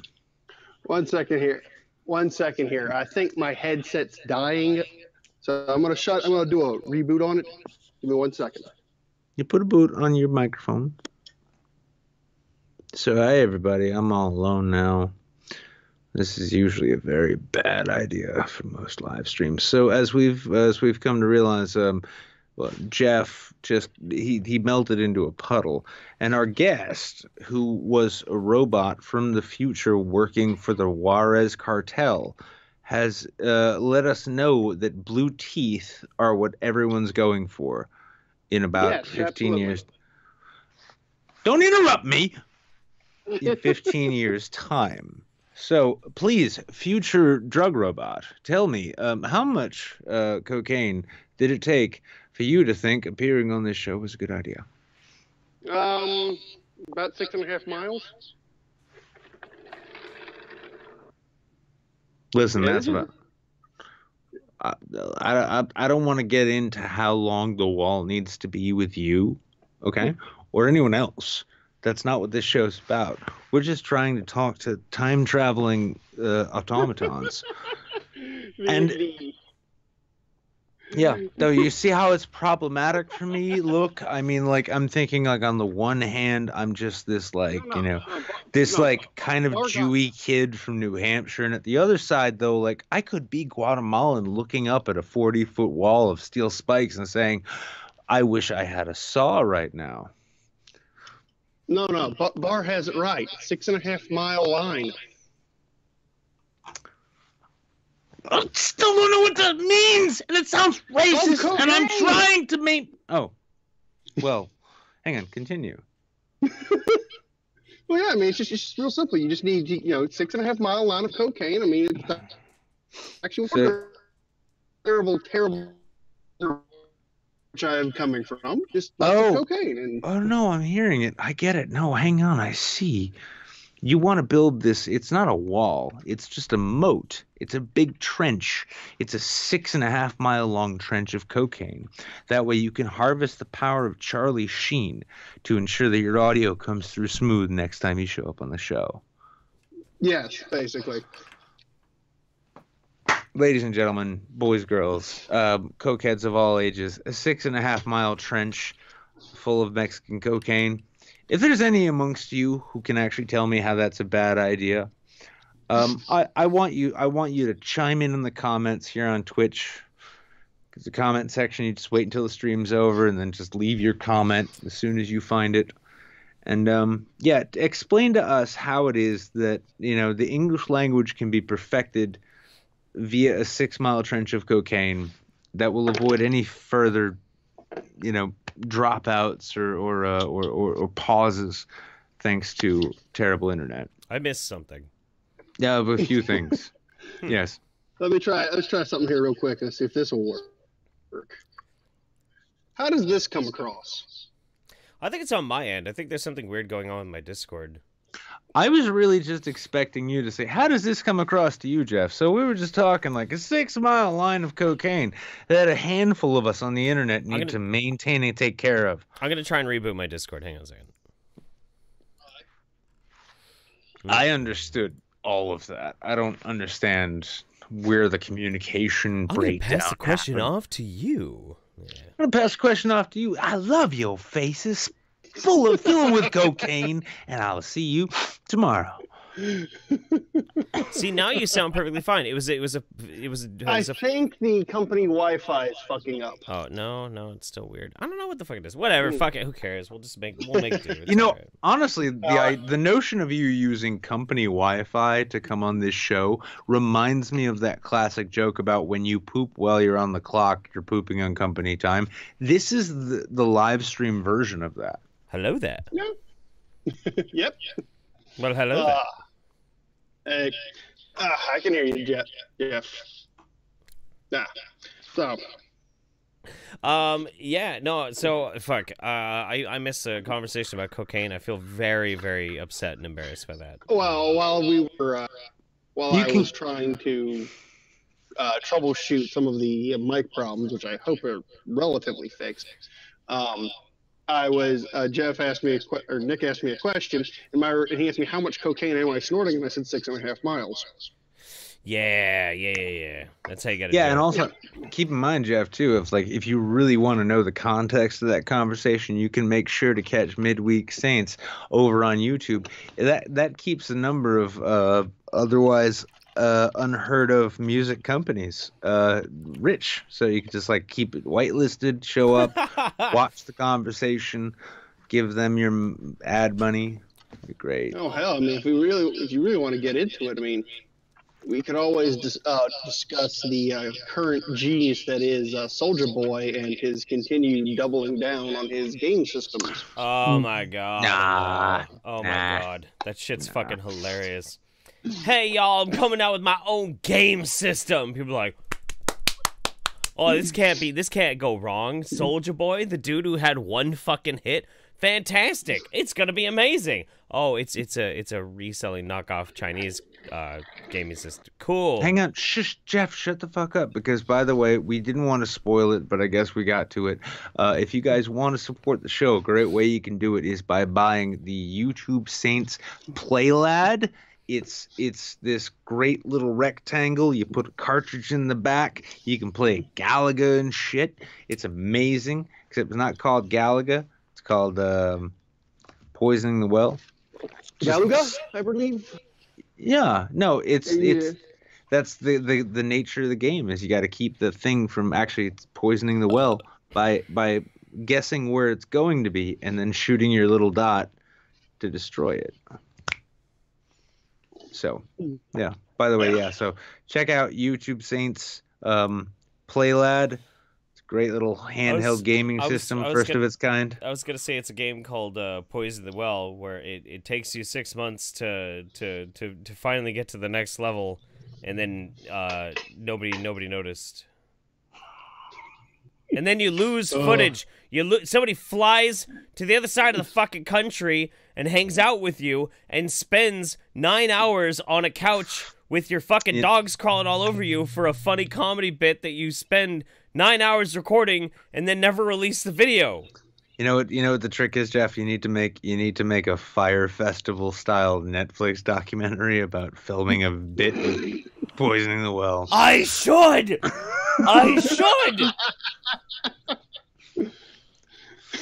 By the way, anybody who watches YouTube, when you see a funny bit on the internet, now you know where it comes from. Wow, dude. I swear to God. I mean, honestly, I see that it is dropped Jeff, off a bit. I'll write it tomorrow. When Poison the Well, yeah, no, you should. Absolutely, no, I will make this fucking video. But No, we'll make it too, because here's the thing: like, I can dress myself up like a prepubescent millennial influencer, who, like, I've never made a beard, but I made $1 million because I found this great health supplement that sent me to the Bahamas. Yeah, no, we'll write that. We're gonna write this Poisoning the Well. I hope you guys are ready. Like, it's the real rumble coming up, right? I will. Are you guys gonna fight Poisoning the Well now? Do that bullshit again, or no? We're gonna sit down and drink lots of alcohol together and see who passes out first. No, we are honest YouTubers. We will drink lots of alcohol together, and then we will find out who can take whose ad revenue first. All right. I put my money on Nintendo. I was gonna say though, I still am sad that I don't see as many release the Jeff video on Poison the Well's live streams. I think we got to bring that back. That shit is basically the Zack Snyder cut. Zack Snyder cut right there. Yeah, that's the Zack Snyder Poisoning the Well video that needs to be released. Now, listen, we've talked a lot. You and I, homie, we plotted a lot, figuring out how we're gonna, like, expose Jeff as secret Ja Rule. We talked about that while he was busy wanking off in the woodshed as he was. Yeah. Now, whacking off in my tool shed. Oh. Yeah. Now, do you got anything? You want to pimp promote that has nothing to do with exposing Ja Rule? Well, because Griggs is too much of a coward to come on here and do it himself. If you want just to have a good, enjoyable time, City 11. It's a YouTube channel that does reviews older shooters, and it's funny. It also is like, well, it's just weird. Just you have to watch it to fully get it, but it's good.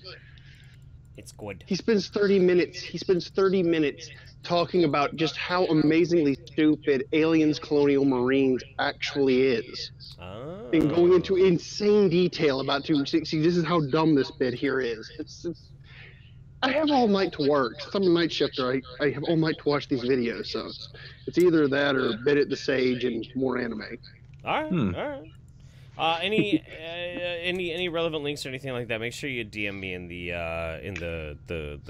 Christ box. I mean the fucking the Discord. All right. Yes. All right. Next time I'll try to have my my headset worked out. It might not be you. We'll know when we get the next person on. But yeah, take care, buddy. Next time I'll do my best to have my co-host sorted out. So it'll be fine. It's all right. You guys have a good night. Bye. All right. So I wanted to share this. I actually have some rare footage from the Jeff video from Poison the Well. Some of the stuff that I recorded. I don't know, you won't be able to hear this, Nick, but, Alright, guys, you know what? This is fucked up. This is fucked up. I come to your house. I don't know what kind of party you people are into, but I took one... Looks like he's saying some shit. Damn it. Smoked too much. It looks like he's really Okay, guys, this is really fucked up, okay? And it's not fucking funny. I don't know what you people are into, but it's bad enough I come to your house. We're gonna get DMCA'd by Jeff Holiday. From the damn airport, okay? But then... When I get to your house, you guys are all passed out drunk. What I'm trying to tell you is that these guys... They can't hear it if you're talking! Stop! It's almost over. I forgot they could hear it and I can't. Yes, they can hear it. I was just coming up with words. Just wait. And when I get to your house, you guys are all passed out drunk and shit. I don't know what kind of stuff you're really, really into, because I took one little sip off that damn green bottle, and it knocked me out. I don't know what kind of crazy Bill Cosby wacky roofie juice you guys have been sipping on, but it's fucked up. Straighten yourselves out. What the fuck? What kind of wacky Bill Cosby parties you're throwing right now with your drinks because I took a sip and I passed out, you piece of shit? That's basically what I was saying. It's great. You don't even need to know anything about you guys, and it's just like an assumption, like, yeah, no, but it's like, if I can't hear what he's saying, he's probably accusing these other guys of gay stuff while he was Kevin Spacey'd. I was, yeah, I absolutely was. Let's see. So sorry, Mecca sent us this, so let's take a look at this. 40 facts and lore on Blood Jaguars Space Marine chapter Warhammer. Welcome back to another episode of 40 Facts About the 40K Universe. I am your host, Gershwin, and you are watching One Mind Syndicate. Today we continue talking about homebrewed Space Marine chapters as we get into the Blood Jaguars. Now, just like the Angry Marines, this was found on... Okay, I'm hearing the echo from your end, so it's got to be something that's getting picked up. Like air. 4chan. The article is amazing, and it has exclusive rules if you want to play the Blood Jaguars, because... Okay, I know one way to be able to know for sure. I'm going to turn your Skype all the way down, and we'll see if that's what the problem is. The Blood Jaguars have their own special units. So jump on over there. The link is in the description. That's what it is. Something's coming through your Skype. That's why it's all goofy. Oh, it's probably those headphones.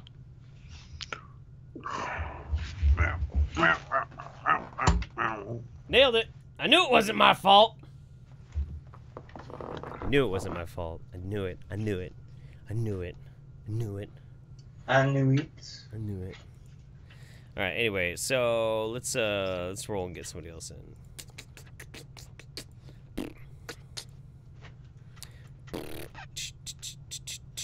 Oh, I'm so happy. I am so happy. Oh my God. You know who we're getting into the show next, Nick? Addie? I was gonna make sure he got in like at the last slot if need be, but he won the role, so it's Mouth's brother. We've got Mouth's brother in next. Well, shit. Hello, Mouth's brother. Hello. Hello. So I have not been this excited for a very long time. So you're going to give us the inside scoop on our buddy Mouth, huh? Yeah, hold on a second. Okay. Okay, I had to They're close definitely the related. Twitch. Oh yeah. I was getting a weird echo. So yeah. Yeah, they're very definitely related. Yep. Yeah, I'm actually at work right now, so if you hear some weird noises, it's not me. Yep. Nope. Yep. Same family. Yep. It's all Yep. good, man. All right, man. Yeah, so, All right. So I'm a I was able. I'm a big fan of your brother. He's a swell guy. He's a very nice dude. He's done screen printing for us. He's just been overall a lovely person. Sent me a drinking horn. Right. But Yeah, he's a very generous person. Very much. what I want to know an epic happened? story from when you guys are growing up. Something horrendously embarrassing from when he was a kid. Okay, well, I got the stuck behind a frozen wall story, a eating bugs story, and a horrific first date. Oh my God. Nick, you pick. You pick. No. This was your call the whole way through. We're gonna go Come with on, my Jeff. favorite, which is the eating bugs story. Okay. All right. Let's do it. Go with that one. Yes. I think, well, I'm older than he is, by a little over a year. And so when we were like 4 and 3, I was 4, I used to play with potato bugs. You know, Right. pill bugs or roly-polies or whatever the hell you guys call them. Right. And so I was just playing with them, and he comes over, he's like, oh, let me play with some. Okay, here's one. And I go back to my little stash of bugs I kept in the yard or the rock, and then it's gone. It's just missing. Like, oh, here's another one. And then it's gone magically. I turn my head, and he has no bug. I think he's dropping them on the ground. So I give him like 10 or 12 bugs to play with, and they're just magically gone. I think he's dropping them all, and I'm getting all upset. Well, fast forward 20 years, we're living with our mom, and my mom was telling me of the story where he was eating them straight from my hand into his mouth. So I was feeding my brother bugs without me realizing it. I mean, And it's protein. that was the day that I realized that my brother has a very healthy appetite. Okay. Not unfair. Not unfair. Yeah. No. Also, I mean, did he get sick from eating all those bugs? Not that I recall. I only remember No. the story because I was mad that he ate all my little my little playmates. He actually fed upon your cruelly adopted toy collection. How about that? Because you want to know what every other mammal would do when they came across a big fat juicy bug? They'd eat it. That's right. Yes. You introduced your playmates to a proper mammal. And that mammal predator, yeah. And that mammal did what every other mammal would do. And you know what? I bet you your dear brother, who you probably call Mouth, because we all call him Mouth, and it's just Mouth, and he's called Mouth because he will willingly, happily, and graciously accept any meal plan you offer him. That is not that far from the truth. And if I offer to feed him something, he will, you bet, and just chow down.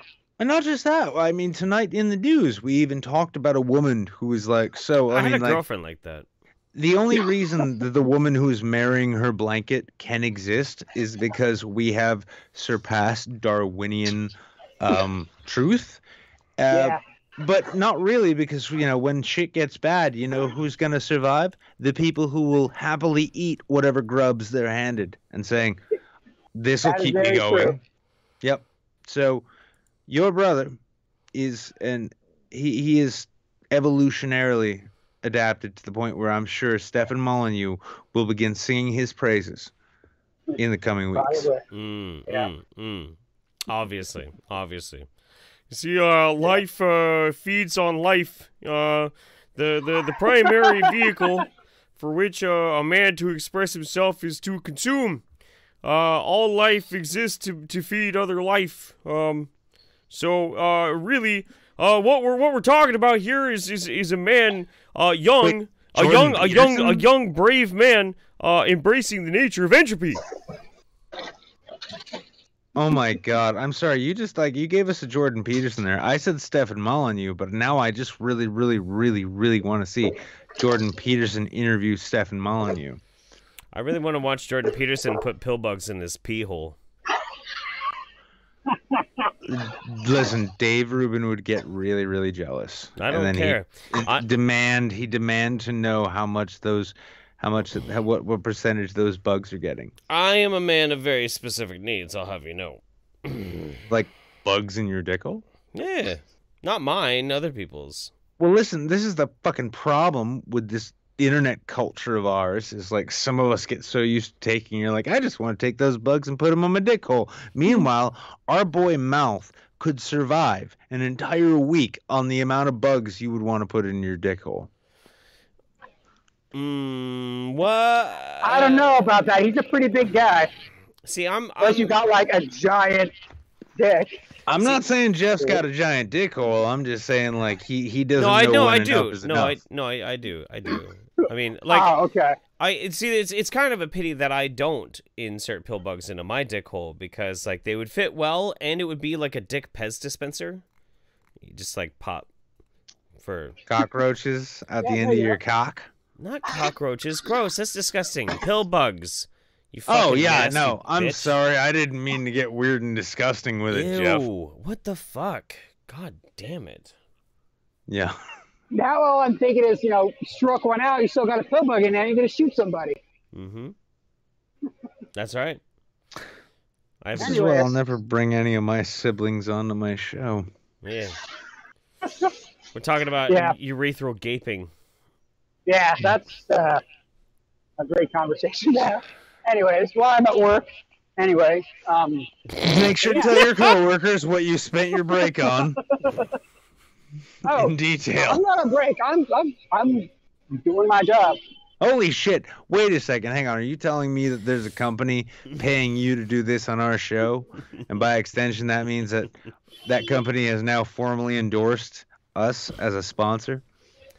I cannot say that for certain, but why not?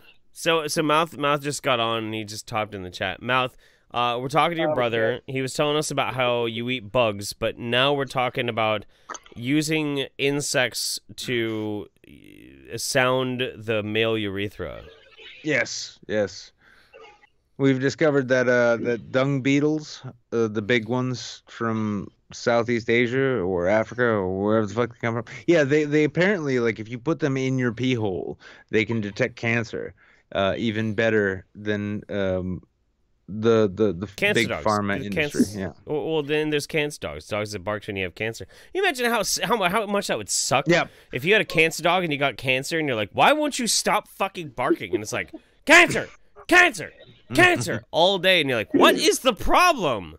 Cancer. And then you get the diagnosis. You're like, oh, okay, I have cancer. And it's like, cancer. I know. Cancer. Shut up. Cancer. Will you stop? What the fuck?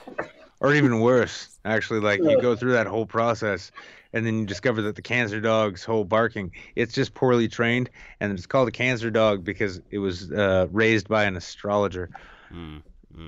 Like, wait, hang on, I don't have cancer? Oh, no, you do, but that's unrelated to why your dog's a pain in your ass. Yeah. The real pain in your ass is that colorectal cancer you're probably going to want to have something done about. Cancer. Yeah. Swear to God, man. First off, Mike, I'm sorry for sharing the eating bug story. I don't think he knew I was going to share that. That's okay. No. I apologize for that. That's now on the internet. I've eaten way worse than fucking bugs when I was a kid. And when I was an adult. You wouldn't believe some of the fucking nasty bitches that I stuck my tongue in their buttholes. Jesus Christ. So, you ate a bug, dude. Come on, man. I've done way worse. Her name was Linda. She was a waitress. She had a hemorrhoid. I'm kidding. I'm making this whole thing up. But yeah. What are we talking about? Anyway, so Mouth's brother. What should we call you? We can't just call you Mouth's brother. What should we call you? Well, you can call me by my name. EGT? Eric. Oh, Eric. Oh, okay. Yeah. Well, Eric, anything you want to share, promote, anything interesting you found out there in the internet this past week you would like to share with the rest of class?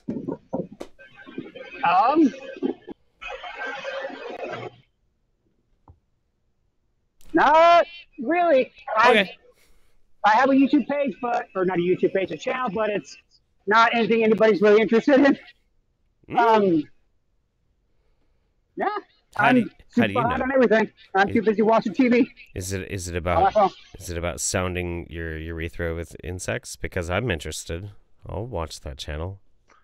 I can't legally say yes or no to that. No, it's not. Hey, send me a private message later. Gotcha. Okay. All right. Well, thank you very much for sharing some fantastic stories. Maybe your brother's gonna win the role and he'll share an embarrassing one about you next. Yeah, that'd be great. Sure. That means you'll probably remember something that I forgot, so that'd be great. Take care, buddy. We'll talk to you again. All right. Peace. Okay. So before we get to the next one, we're all caught up on Streamlabs. However, which is very sad, but however. We have this other thing that Anime Moon sent us. I wanted to take a quick look at it. So, ready your my circle. Bungus. Yes. Ready your bungus. Your maximum the bungus. Oh my God. I feel so fucking high right now. It's so weird. I'm not high. Yeah, neither am I remotely. I feel this like growing desperation in my life.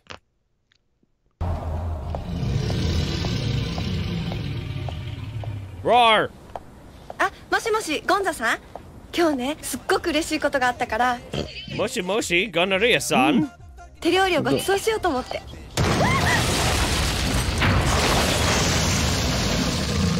で綺麗に終われないの？ Not again! Okay, hang on. Okay, go. Goldar? 冴島甲賀。この剣はただの鉄だ。ホラーを切るための剣ではない。I love the fact that this entire sequence is something that either one of us could shoot and edit in Adobe Premiere. I mean, if I had a Goldar costume. Oh, okay. Wait, we gotta bring this to the chat. This is actually pretty important. I'm stopping the whole show right here because this is probably the most important thing I've ever asked our live audience. Okay. Between me and Nick, which one of us is Rita Repulsa and which one of us is Goldar? Vote now! Damn. I also really I need my other beer. I know. I'm trying to figure it out too.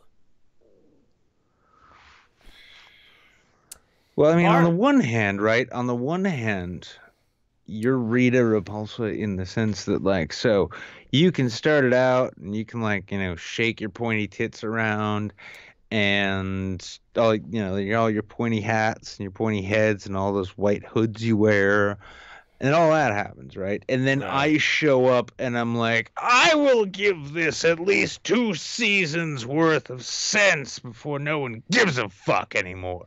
I think from the voting, there are a few that are voting the other way, but the majority, it seems like you are Goldar and I'm Rita Repulsa. I'm actually totally fine with this. I'm actually completely fine. I think it comes down to your decorative nature, right? Yeah. Because because my whole thing is really I just floss my chrome grill at the camera for like 2 to 5 minutes per episode, and then I send like better versions of his jokes down to earth. Anyway, Addiemonster says, "Don't be sad. I love you. I love you too." そう、私はホラーではない。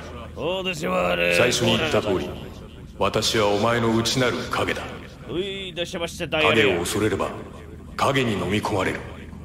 しかし、お前は踏み込んできた内なる影へと。Oh my God. お前はその恐れを認めたくなかったのだ。I love the fact, I love the way in which, though, these actors, like, they're acting coaches on set. It's not about, like, delivery. It's about make sure you stand in the ways that the action figures will be able to stand. Mm-hmm.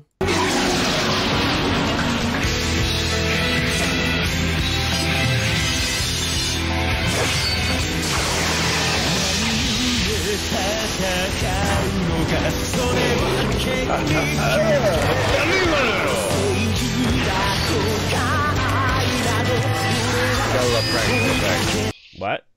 Gotta love practical effects, though. Oh my God, dude! No, for sure. Sure. Here's the thing I love. Like when you watch you can watch a Japanese short film where like a man floating in midair is fighting a giant robot filled with Gatling guns, right?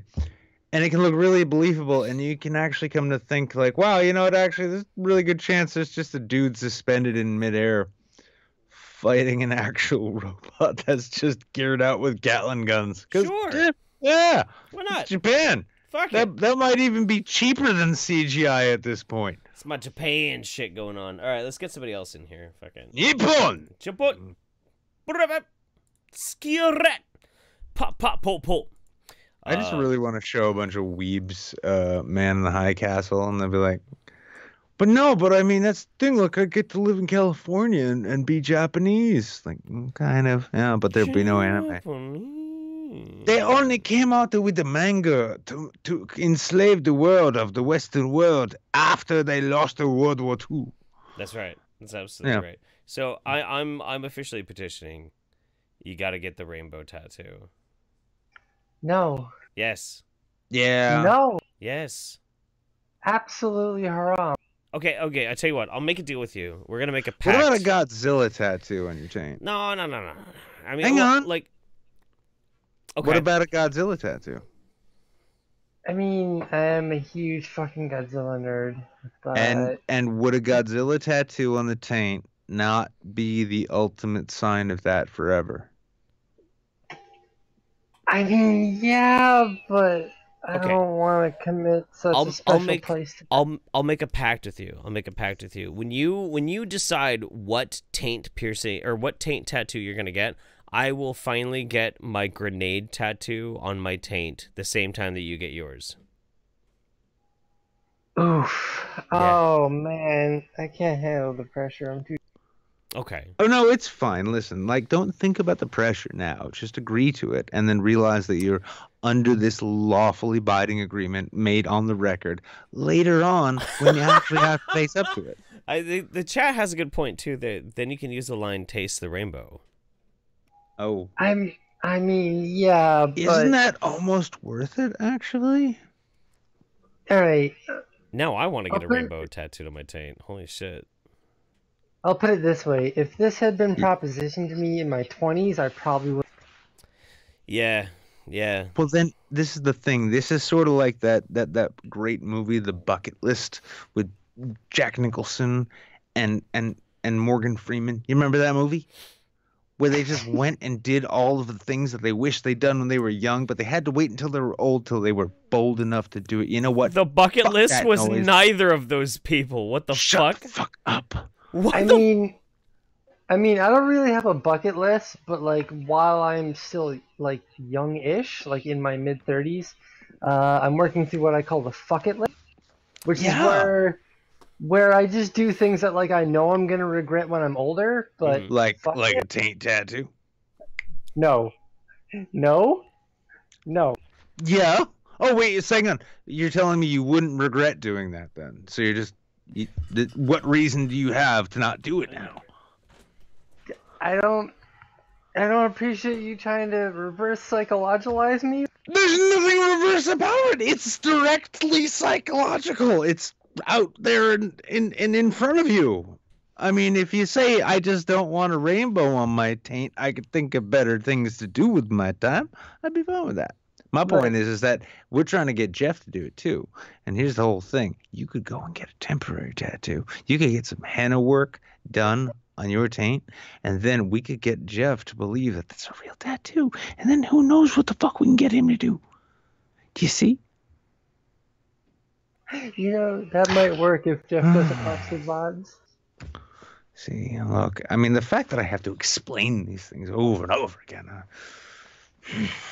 Biotech babe, let me stop you right there. I am not good people.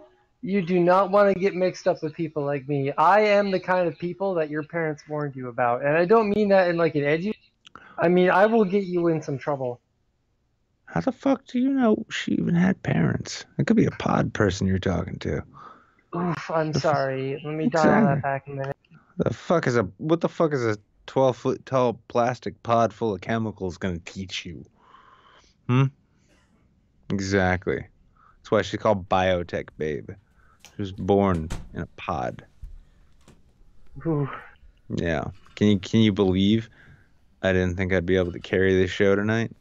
It's amazing. That's a fairly spicy take. Anyway, the whole reason why I was gonna get a grenade tattooed on my taint is because I had the taint piercing, which I will get it put back in, and then it'd be the grenade. Oh, so it'd be the pin for the grenade. Right, yeah. And I've been saying for years, like, you know, if you're gonna live hard, be loud, be explosive, be a fucking hand grenade, and be like, yeah, I need a hand grenade tattooed on my fucking gooch. Yep. Yeah, and what better way to show that than to walk out into a public space, drop trow, and just be like, "Hey, fuckers!" and yeah, pull it and explode, bitch. Yeah, or the even better than that, you could like go into the airport and say, "Don't make me finger the grenade pin," and then all of a sudden, Homeland Security will think there's a big problem, but they don't know you're just talking about like tickling your own ass. Am I right? You guys, be careful. I have an IED. I have an IED between my legs, and inexplainable explosive diarrhea. See, I don't even. No, to me, IED. I'm reading the chat, and I'm drunk, and I'm live right now. I'm just thinking like it's like all I want. Like I really do want like just a hot broad. Be like, listen, fella, I've got an IUD on me. Like, do you mean IE? Never mind. If you've got a bomb, that's cool. We'll talk about that. Otherwise, if I'm right. Oh, fuck me. Well, how did my life...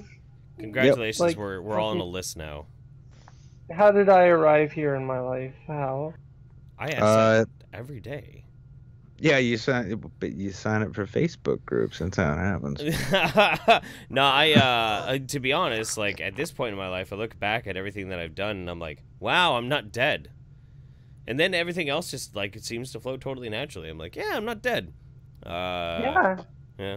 After that, like making an ass out of yourself on the internet is like super easy. Like, yeah, it could be worse. Yeah. I could be dead. Or actually, no. It could be worse. You could be internet famous and wish you were dead. Oof, yeah. Oh yeah, my skill's got a good one. I have an IBD and it's about to explode. Oh no. Although it should be IBS. For the longest time, my gamer tag when I would go and play like Chivalry. I love playing Chivalry. That's a great fucking game.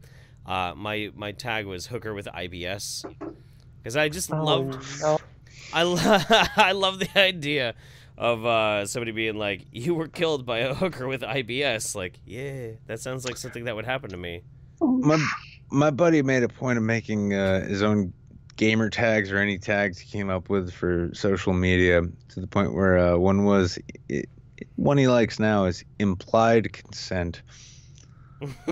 Oh no! Wow. Yeah, honestly, yeah. If you want a good Instagram to go follow, fuck you, buddy. I know how much you love not being on the radar. Go check out implied consent. Once a day, you'll get a photo, which will represent something. Oh my god. Yeah, my Twitch name, like when I first started watching the stream on here, I actually signed up for Twitch to start watching the stream, and my Twitch name was Gay Idiot Official. Yeah, I remember that. Yeah. Oh, gay. Yeah, no, Jeff actually had to like issue a takedown notice of that because it's like he's got that copywritten. Yeah, yeah, I got in trouble for that one. They were like, yeah, like, we're not going to ban you, but you got to change it because it's a little problematic. And I was like, all Listen, there are some really stupid people on Twitch who take really, like, heavy offense to the term idiot. You be as gay as you like, just don't be stupid. Yeah, I used to play this racing game on Xbox Live called Forza Motorsport, and I started, like, I actually had a bunch of gay friends that, like, played the game with me. So we started a team called Drifting is Gay, and we made a sticker with the gay pride flag that said Drifting is Gay. And I hosted it on, like, my storefront on Xbox, and I got banned for, like, 3 months. Oh, no. They banned the gay guy for the term Drifting is Gay. Fucking Microsoft, homophobic as fuck. I bet you they let fucking Alex Jones sell Forza gear. I remember all those InfoWars bumper stickers I'd see on those cars while we were in the Grand Prix. I think that's funny, though, because I remember very specifically you commenting on my stream back in the day as Gay Idiot Official, and I was like, oh, that's a clever name. That's cool. I didn't know that was you, Addie. Holy shit. That's crazy. Yeah. I used to be the official gay idiot. I speak for all gays. Like, whatever I say is law within the gay community.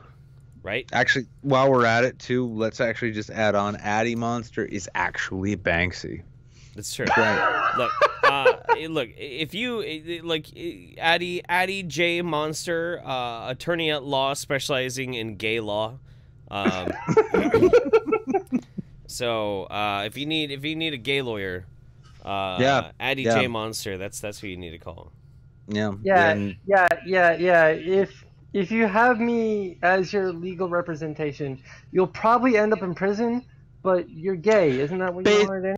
Basically, like you're gonna get IRL Charlie Day showing up. You're like, you don't know about gay law. I know about gay law. Let me tell you about gay law.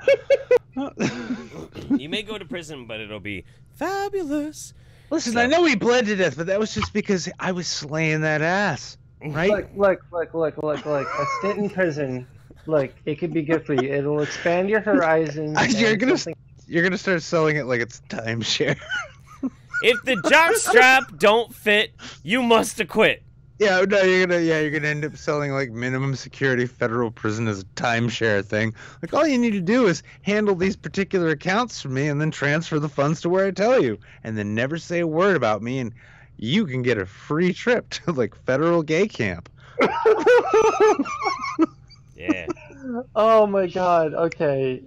I need a minute to process federal gay camp. Ooh, Dead Wolf says Addiemonster is the Judge Dredd of gays. Hell yeah, Well, listen, dude. federal gay camp is otherwise known as Air Force basic training. So I am the law. I am the law, judge, jury, and executioner. Yes, Judge Judy and executioner. Huh? Judge Judy and executioner. That's Fuck, I'm too drunk. I'm not saying Judge Judy's gay or that you're gay if you like Judge Judy. I'm just saying, like, the overlap is statistically observable if anyone bothers to look. Addie, all I'm saying is, I wish I could quit you. I know. It's too good. It's too good. I know. Didn't you? I've always reimagined Brokeback Mountain as being a retelling of the Family Values tour. Actually, well, Jeff, real quick, let me just say, I'll be your Huckleberry anytime. Ooh. Ma'am, we're gonna get all Legends of the Fall up in this bitch. It's gonna be fucking hot as fuck. Oh my god, you don't even know. It's gonna be ridiculous. Although I look nothing like Brad Pitt, but I'll pretend I am. I'll swagger around like he does, like the sexy farmhand with my fucking thick ass dad bod. It's gonna be hot as fuck. We also gotta get to a point though where we forget where the meme of federal gay camp comes from, and it turns out just being somewhere that bad moon Jews have to be sent. Right? Is there a gay camp?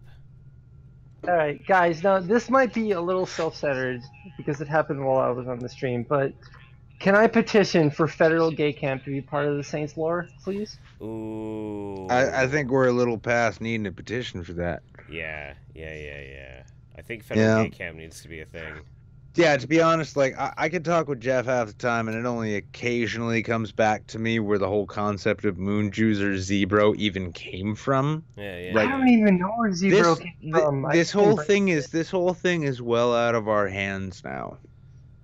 Yeah, it is. We need to make a wiki. We need what we need to do is we need to convince Elon Musk to find a planet for us so we can live in peace. But short of that, we need a wiki. Yeah, I'll fucking make a wiki tomorrow or something. It's fine. I think we've got like 3 of them. So we can just find out who has the keys right now. Yeah, we'll figure it out. It'll be fine. Addie, so anything you want to show, promote, put out there, a little taster's choice for the internet? Absolutely. I was thinking of a couple of my under sub things that I'm subscribed to, but really everyone's gotten up over 1 million. So I want to share a secret pleasure of mine, and I know, keep this on the down low, guys, but one of my favorite channels. Let's see it. Fucking NSA's doing his job tonight, huh? Yeah. No. Sorry. I had to tab out of Discord for a minute. It's MXC Right You Are Camp. They have literally all of Most Extreme Elimination Challenge uploaded to YouTube. MXC Right You Are Ken. Dude, that's fantastic. All one word. Shush, you didn't hear it here. I remember all of that MXC. Holy shit. Oh man, why can't those kids who came out thinking fucking Jackass is so hardcore? It's like, no, MXC is just, it's before we had the internet. It's internet compilations. Oh, you know what? Yep. All one word. MXC, you know what? Right you are. They're blocked. They've been blocking. What? Yeah. Tokyo Broadcasting System has started blocking them. Oh shit, yeah, because I can see them, but they have no listed videos. But if you go to playlists, it's divided by season. Well, everybody needs to go and watch more MXC anyway. That's just truth right there. That's important. Yeah, truth. and if you get some problems with the domain thing, you just got to go to tunnelbear.com/YouTube Saints, and when that doesn't come up with anything helpful, you need to write them and say, hey, why aren't I getting a YouTube Saints plug bonus that's not NordVPN? Hey, you guys should reach out to Jeff and Nick. That's what I'm not saying you guys need to become the marketing team. I'm just saying I believe in shit that's organic, community based. Sure. But just log in, go find please go find MXSE. MXC. Go find it. It's good. Yeah. Worth your time. 100% worth your time. Thank If you can't find MXC, look up Takeshi's Castle. It's the show it's based on. Takeshi's Castle, yeah. Oh, Thank you, yeah. Addie. We love you. We'll talk to you again soon, all right? Love you too. Have a good night, boys. All right. Night. And all right, we got time for one more guest. One more guest, and then we're gonna call. I want to just say I do love the fact that though this show, because we get thrown so much weeb shit and so much weird Japanese shit, we get to appreciate the fact that these people appreciate humanity so much that they actually can put a price tag on it, and then once people accept to pay that price, we get the best of awful fucking reality TV. So, oh shit, where did he just go? I just fucking pulled him in. What the fuck? Oh my god. Hey, you damn. What the fuck, JT? God damn it. Get back in here. No, it's JT. He says, oh, my bad. Yeah, you're bad. He's probably right, just shooting seals. My bad. Yeah. I fucked it up. All right, so where are you? So, like, the last time I was really talking to you, you were moving across the country. You were supposed to... Can you hear me? Yeah, we can hear you. Yep. So, the last time that I was talking to you... I can't hear you. Hold on. You gotta fix some audio. Oh, my God. Rimshy, resubscribe with the 15 months. Thank you so much, Rimshy. You are a fucking prince. And a all right, there you go. Hey, okay, so JT, last time I was talking to you, you were traveling across the country. You're moving across the country, and you were supposed to stop over in Oregon, and your ass didn't stop over in Oregon. Yeah, I can't hear you guys, dude. What the fuck? You fucked it up, JT. Hey, JT, if you're watching on the stream too, try right-clicking on each of our names in Discord and see if we're turned all the way down. Watching on the stream too, try right-clicking on each of our names in Discord and see if we're turned all the way down. Hey. We're getting the fucking mirror hall effect. Yeah. It's like we're traveling through a tunnel or something. It's pretty great.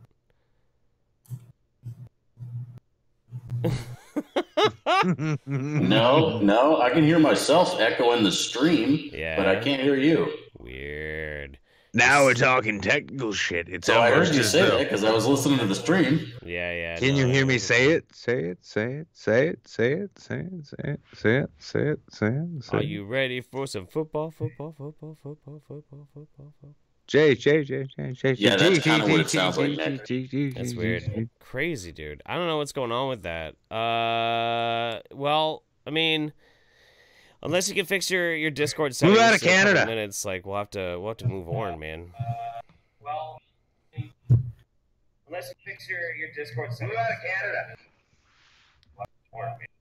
No, go ahead and move to somebody else, man. We wasted enough time. All right. Well, we love you, JT. We'll talk to you again soon. Bye, boo. All right. That's too bad. I really wanted to know why the fuck he blew me off, motherfucker. Oh, Jesus. All right. Of what?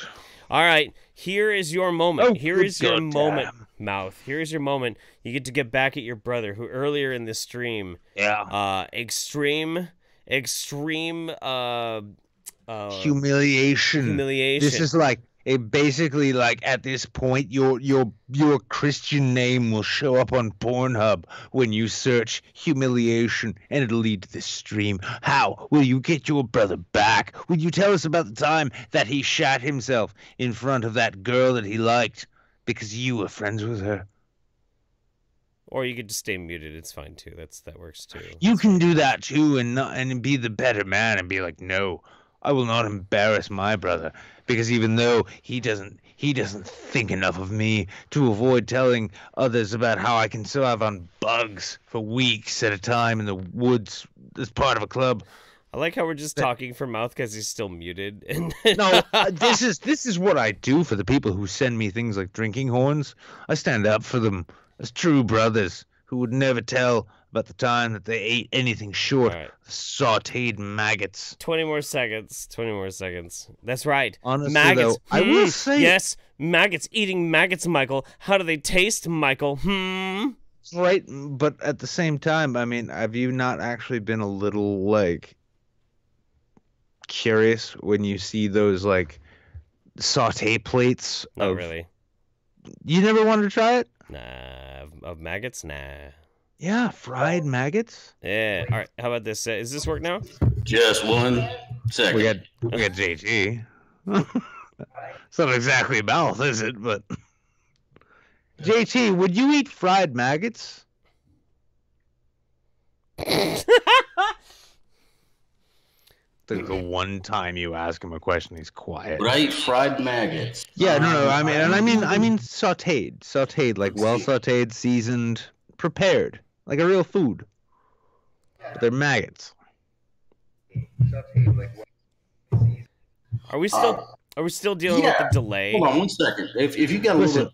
JT's living on the moon, I got you so on this it one takes now. Sweet. It takes him a moment. Okay, yeah, sautéed maggots. I've never had them sautéed. I've definitely eaten like mealworms, crickets. Never eaten a roach. I've eaten worms. I've eaten beetles. Grasshoppers are great. Listen, if Mouth manages to get back into this chat, then you just let him in and you keep JT here. Yeah, that way we have a real discussion. This is some Anthony Bourdain level shit right here. We're getting like, yeah. I mean, so imagine this, like sautéed maggots. They've been like par cooked, tossed in Cajun seasoning, parboiled, and then sautéed in butter. That sounds good to me right now. I would like to eat that. They're just like little tiny packets of fat. That's got to be a delicacy somewhere. It is. It does. It has to. But Jeff's white supremacist ass with his cowboy hat doesn't want to eat it. Thinks it sounds gross. He's like, I'll leave that to the poor people. I'll eat the ass. I'll eat the ass out of a Denny's waitress, but I'm not eating any insects if I don't have to. Yeah. Well, no. How many insects do you think you're gonna eat by eating that ass? You just can't see them unless you have a microscope. Well, that's the illusion. That is the illusion of life that man must struggle with, is to understand that he himself may be eating mouthfuls of insects when he eats out the ass of Flo from Denny's, but really. Anyway, stop. I want to talk to JT. Jesus, basically, when you hear that a woman has crabs, though, bring her to the hot tub. That way you can have boiled crab when you eventually get back to her room at the Motel 6. Thinking about that. Now, boys, what the fuck? Why are you thinking about my jokes? Because your jokes aren't very original. So, JT. You were supposed to visit me in Oregon on your way to moving across country. Where was so important you went to that you couldn't stop by and visit me? Yeah, I was supposed to be on a convoy. I was supposed to drive over with the people, and they weren't gonna wait. So I had to pretty much turn east when I made it up to Wairika. That's about as far as I made. Oh, that's fair. That's totally fair. Where'd you end up? Where are you at now? I'm in Maine. I'm in South Berwick, Maine. How, Jesus, Maine? What are you, like, buried under 16 feet of snow or some shit now, or what? Not quite 16 feet, but we got quite a bit. He's in the same latitude I am. It's nice. Yeah, he's about he's a 40-minute drive on the highway away. Yeah, I'm not that far from Nick at all, and I still haven't seen him since I moved here. Yep. Why? Because that's how New England works. Why do all of you fucking subhumans out there live in the shittiest parts of this fucking country? Why don't you just live in the best part? Everybody should just move here, and then I have people to hang out with. What's the state I love tax? Oregon. I would not turn that down. Oregon's beautiful, dude. What the fuck, JT? I'm like, hey, Jesus Christ. No, I mean, you're like, I hate California. I want to move somewhere great. And I'm like, well, you say the fuck. Tell me I didn't fucking tell you New England is terrible. And you're like, no, it's better in California. I'm going to go to Maine. You have problems with it that I don't. Fuck. No, I have problems with it because I've lived here for long enough to know what the problems with it are. You're like, I'm going to move to Maine. I'll be honest with you. If there was one state in New England that I would actually move to, it would probably be Maine. I would probably move to Maine. Because it's Maine fucking is pretty- gorgeous. New Hampshire is too, as long as you get up closer to Canada. You just stay out of basically like southern New Hampshire is northern Massachusetts, and then when you get to Concord or above, it's pretty and expensive, but also no tax, but you pay property tax, but you don't pay sales tax But or here's income. Here's the thing. Calm down. Why would you move to New Hampshire in like the northern part? You're still in a shitty state. Just move to Maine. Just move to Maine. Because Maine has sales and income tax. No, what you do is you move to South Berwick, where I'm at, and you drive over to Dover and go do your grocery shopping. There you go. We used to do that in Medford, Oregon all the time. Yeah. Oh, yeah. Yeah, for sure. Medford, like that. A lot of people in Northern California do that. They just drive out to Medford and shit and just do their shopping. Yeah. Is there a curious amount of car dealerships on the border? Kinda, yeah. Yeah, a little bit. The Best Buy and the IKEA and all that kind of shit in Medford, like in the very southern part of Oregon, like a lot of people from California will make the trip up to Oregon so they don't have to pay sales tax when they buy a bunch of their shit. I'll say that I know people, like, if you live in Connecticut and you're well-to-do, you're making money, and you know someone in New Hampshire, if you're going to buy a new car, you just go and visit your friend from New Hampshire and then buy the car there so you don't have any sales tax. Yeah. And it's like, oh, great, I'll just drive the car back home. And, hey, yeah, no, this is a car. I'm just going to register it here. I own it now because I didn't have to pay you 20% of its value. You bastards. See, here's the thing. One of the main... Jeez, fucking stink bugs. What the fuck? It's winter. Why are you still alive? What the fuck? Fuck you!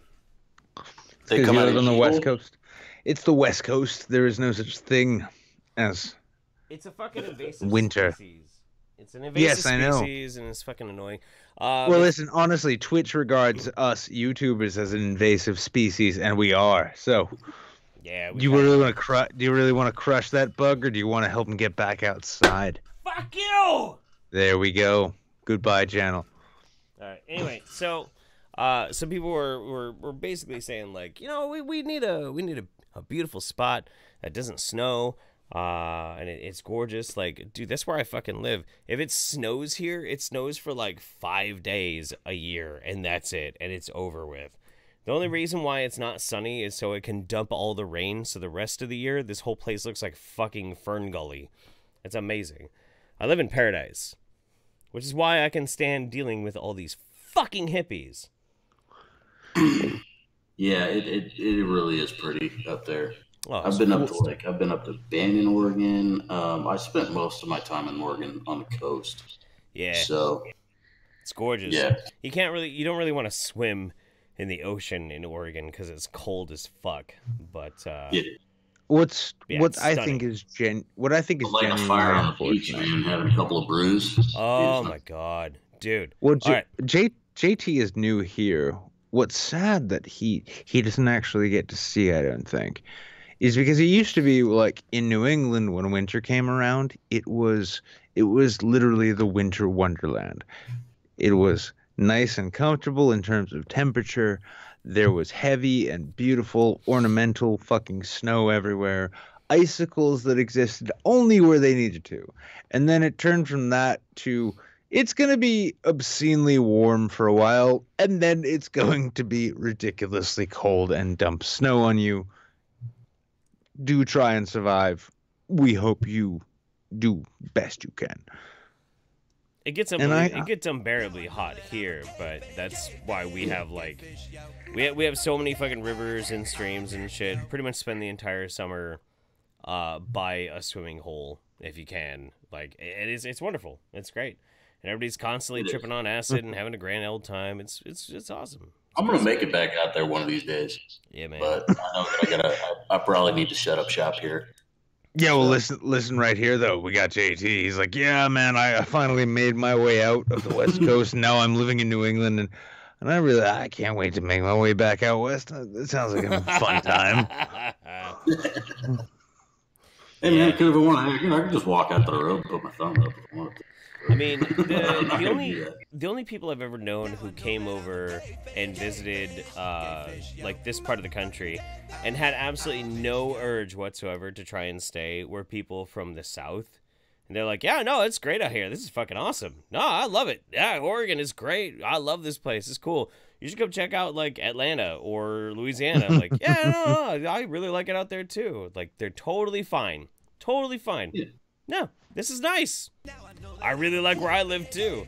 So that's why there's a weird corridor that happens between places like New Orleans and Portland, Eugene and Atlanta, where all these like northwestern states like swap people between southern cities and shit.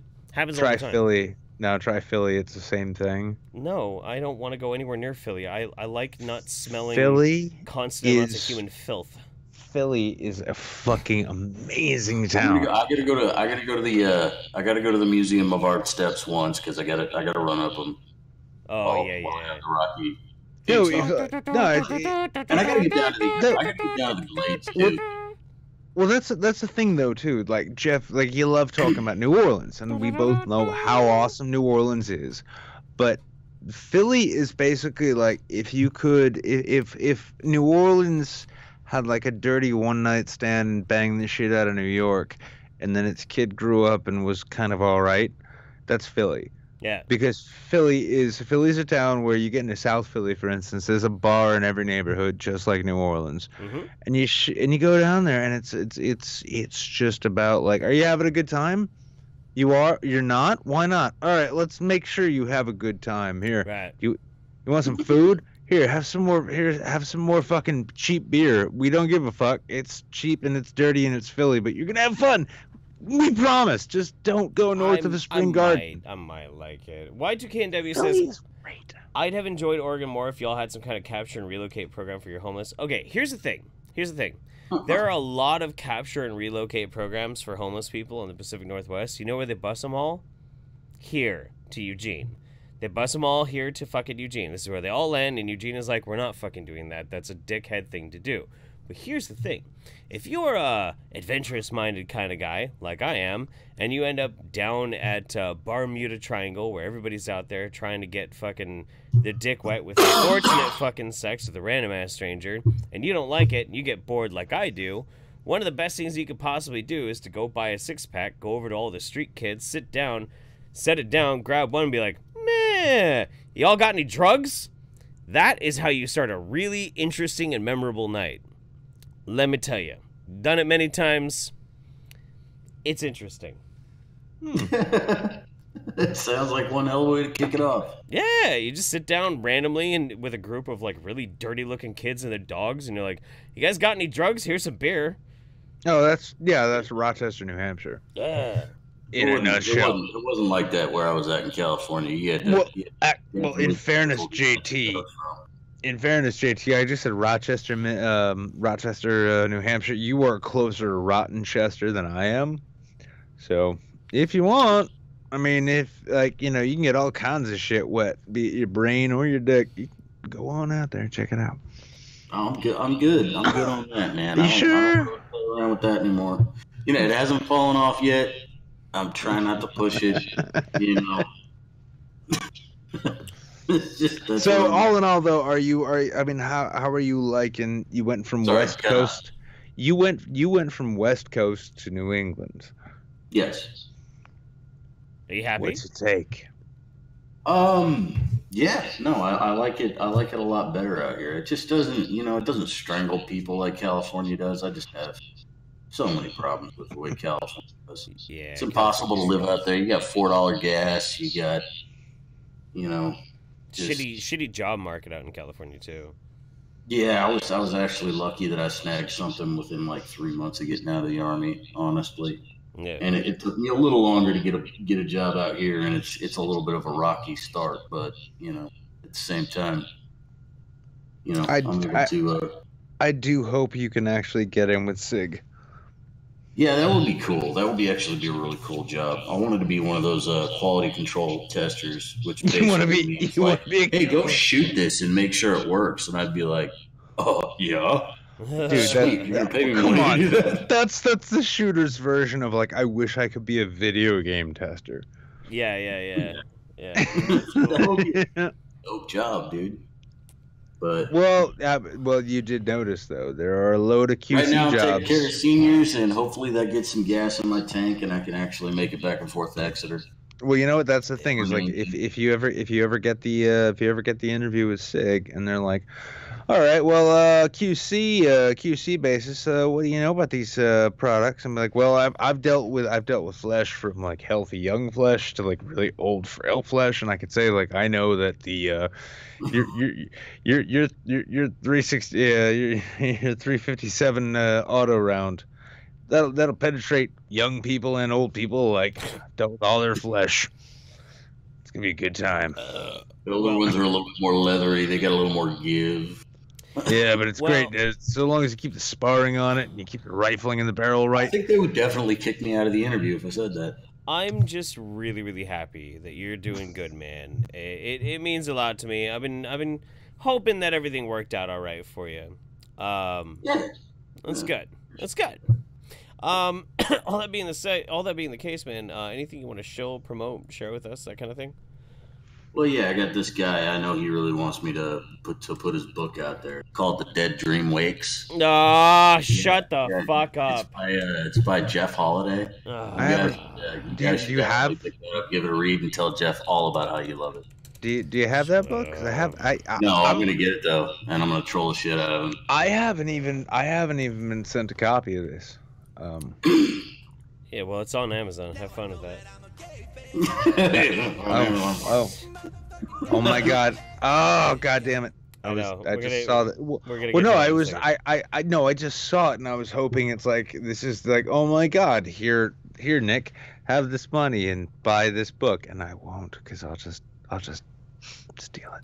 But I'll just drink alcohol with it. Thank you, JT. I love you, brother. We'll talk to you again soon. All right. JT, by the way, you guys take it easy. What's up? You got to get out here for a Monday night if you can afford it. Get out here for Monday night. I'll bring you a half off night at the music hall. All right. I will definitely. Hey, man, hit me up. Cheers, brother. All right, later. Oh man, Larry Kubiak. Well, actually, here, shit. I need to fucking read a few more before I get to that. Even holy fuck. Addiemonster says, just a reminder that Ricky Berwick is an alpha Chad male. Sorry, sweetie, but this is what peak performance looks like. That's true. That's very true. Lord Magma 15, 4 months. When did Jeff become a member of the 38th Special Kappa? Lord Magma was with me and Goose and Bees when we went to go see the Neil Breen movie. It was fucking great. Although he didn't go see it. He just met up with us afterwards. Addiemonster says, stink bug smell attracts more stink bugs. Best way to kill them is to trap them in a bottle and shake it until its head falls off. Contains the smell. Seems cool, but honestly, fuck stink bugs. Well, most of them are frozen right now. Fucking Addiemonster. I just love though Addie's like beyond just like bizarre non sequitur sort of super chat Streamlabs. It's also like, hey, I happen to know this obnoxious and obscure fact. Are you happy you know it now? No? Are you unhappy? No? I guess we break even. Oh no. Okay, so now they're starting to ask in the chat what happened to the shots. I didn't know you guys wanted me to do a shot. I guess I have to find that fucking thing. Addiemonster says, I legit unironically want Strange Aeons to do a book review of Jeff's book. I mean Ezra's book. Ancestor May for 3 months. I fucking miss you guys. We love you. We love you very much, Sestra. Where you been? I did actually write a novel under the name of Ezra Holiday. It's called The Dead Dream Wakes. I'm embarrassed for some weird reason about it, even though I like it. Because you created it. But because I'm really self-critical. A lot of people like it. I think I want to kill myself when I think somebody's reading it. Tell me this: which is cringier, the novel that you wrote, or being online? No, I don't think my novel is cringy at all. I actually really like my novel. So I like it a lot. Your novel is better than... It's that I am more worried about being judged by something that I wrote than my behavior. Like, me acting like an idiot, I act like an idiot all the fucking time, whatever. But for some reason, my novel is something that's very personal to me. So, you know, I just get weird about it. I'm like, no, don't read it. Don't read it.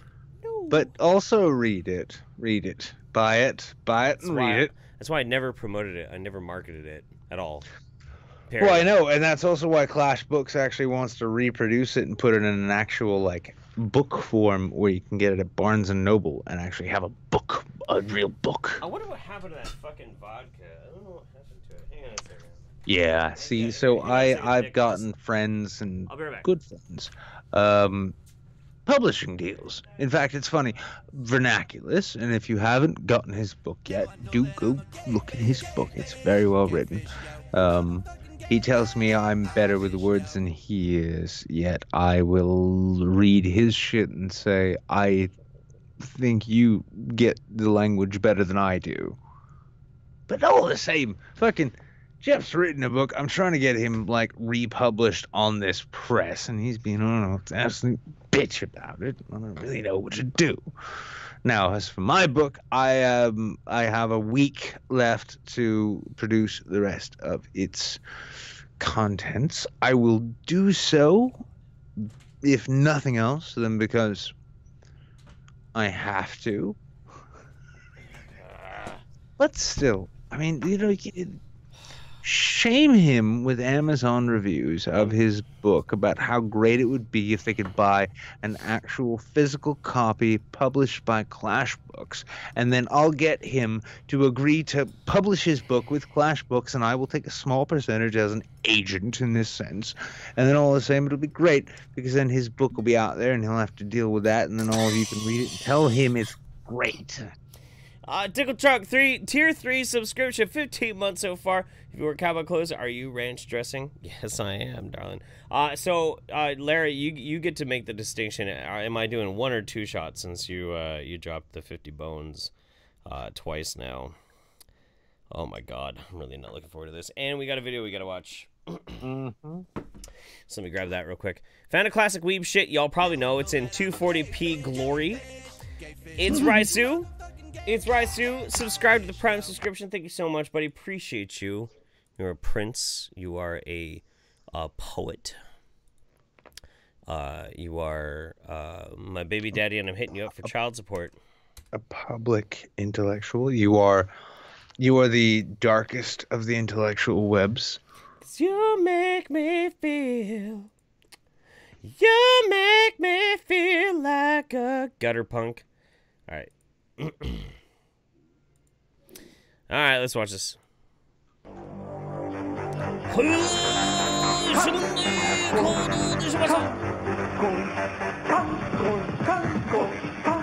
It's an OK Go video. OK Go remixed by Moby. Whoa! Oh!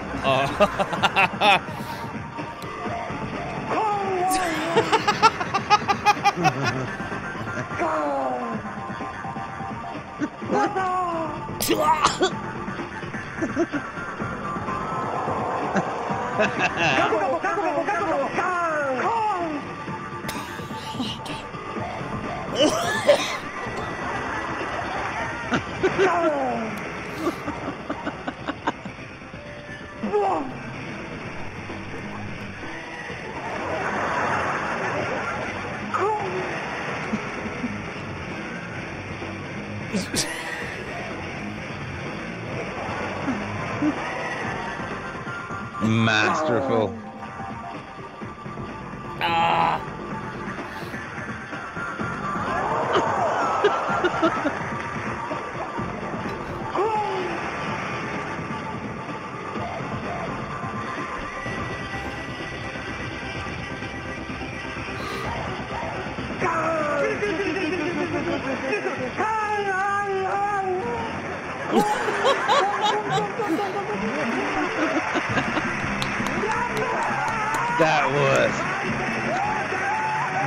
That was pretty fantastic. Yeah.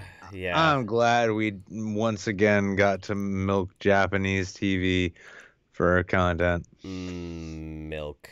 Yeah. It's GMO free. Indeed. Right you are, Ken. That was a bold move. Let's see how it works out for them. Let's watch that in slow motion. What happened to my... What the fuck? I'm gonna have to... I need to like figure out what the fuck is going on with this thing. Like, oh, I know what you know what it is. I know what it is. You're all caught up about which fucking viewer screen from Star Trek we're looking at. Yeah. No. It's that one needs to go away, and it needs to be. Yeah, I had like 2 different Star Trek screens set up. That's why everything looked all fucking weird. Jeff, you are aware we are still doing this show, right? What? Oh, shit. Hi. What's going on, everybody? Tickle Truck gifted a sub to Mama Ara and also to Crispy Jen. Thank you guys so much. Thank you very much, Tickle Truck. Appreciate you. Fuck. Oh, my God. That fucking lavender vodka is so goddamn foul. Well, yes. And then, yes. And I'm sorry. Everyone ended up being like, you bought shots for Jeff. And then Jeff got back and he's like, you know what I like doing a lot is really exploring OBS universes. You know what I really want to avoid? Liver disease. Weird. It's not a disease, it's a condition. Or it's a feature. If you're genetically predisposed. To see what condition my All condition the was same though. Are we bringing anyone else in? No.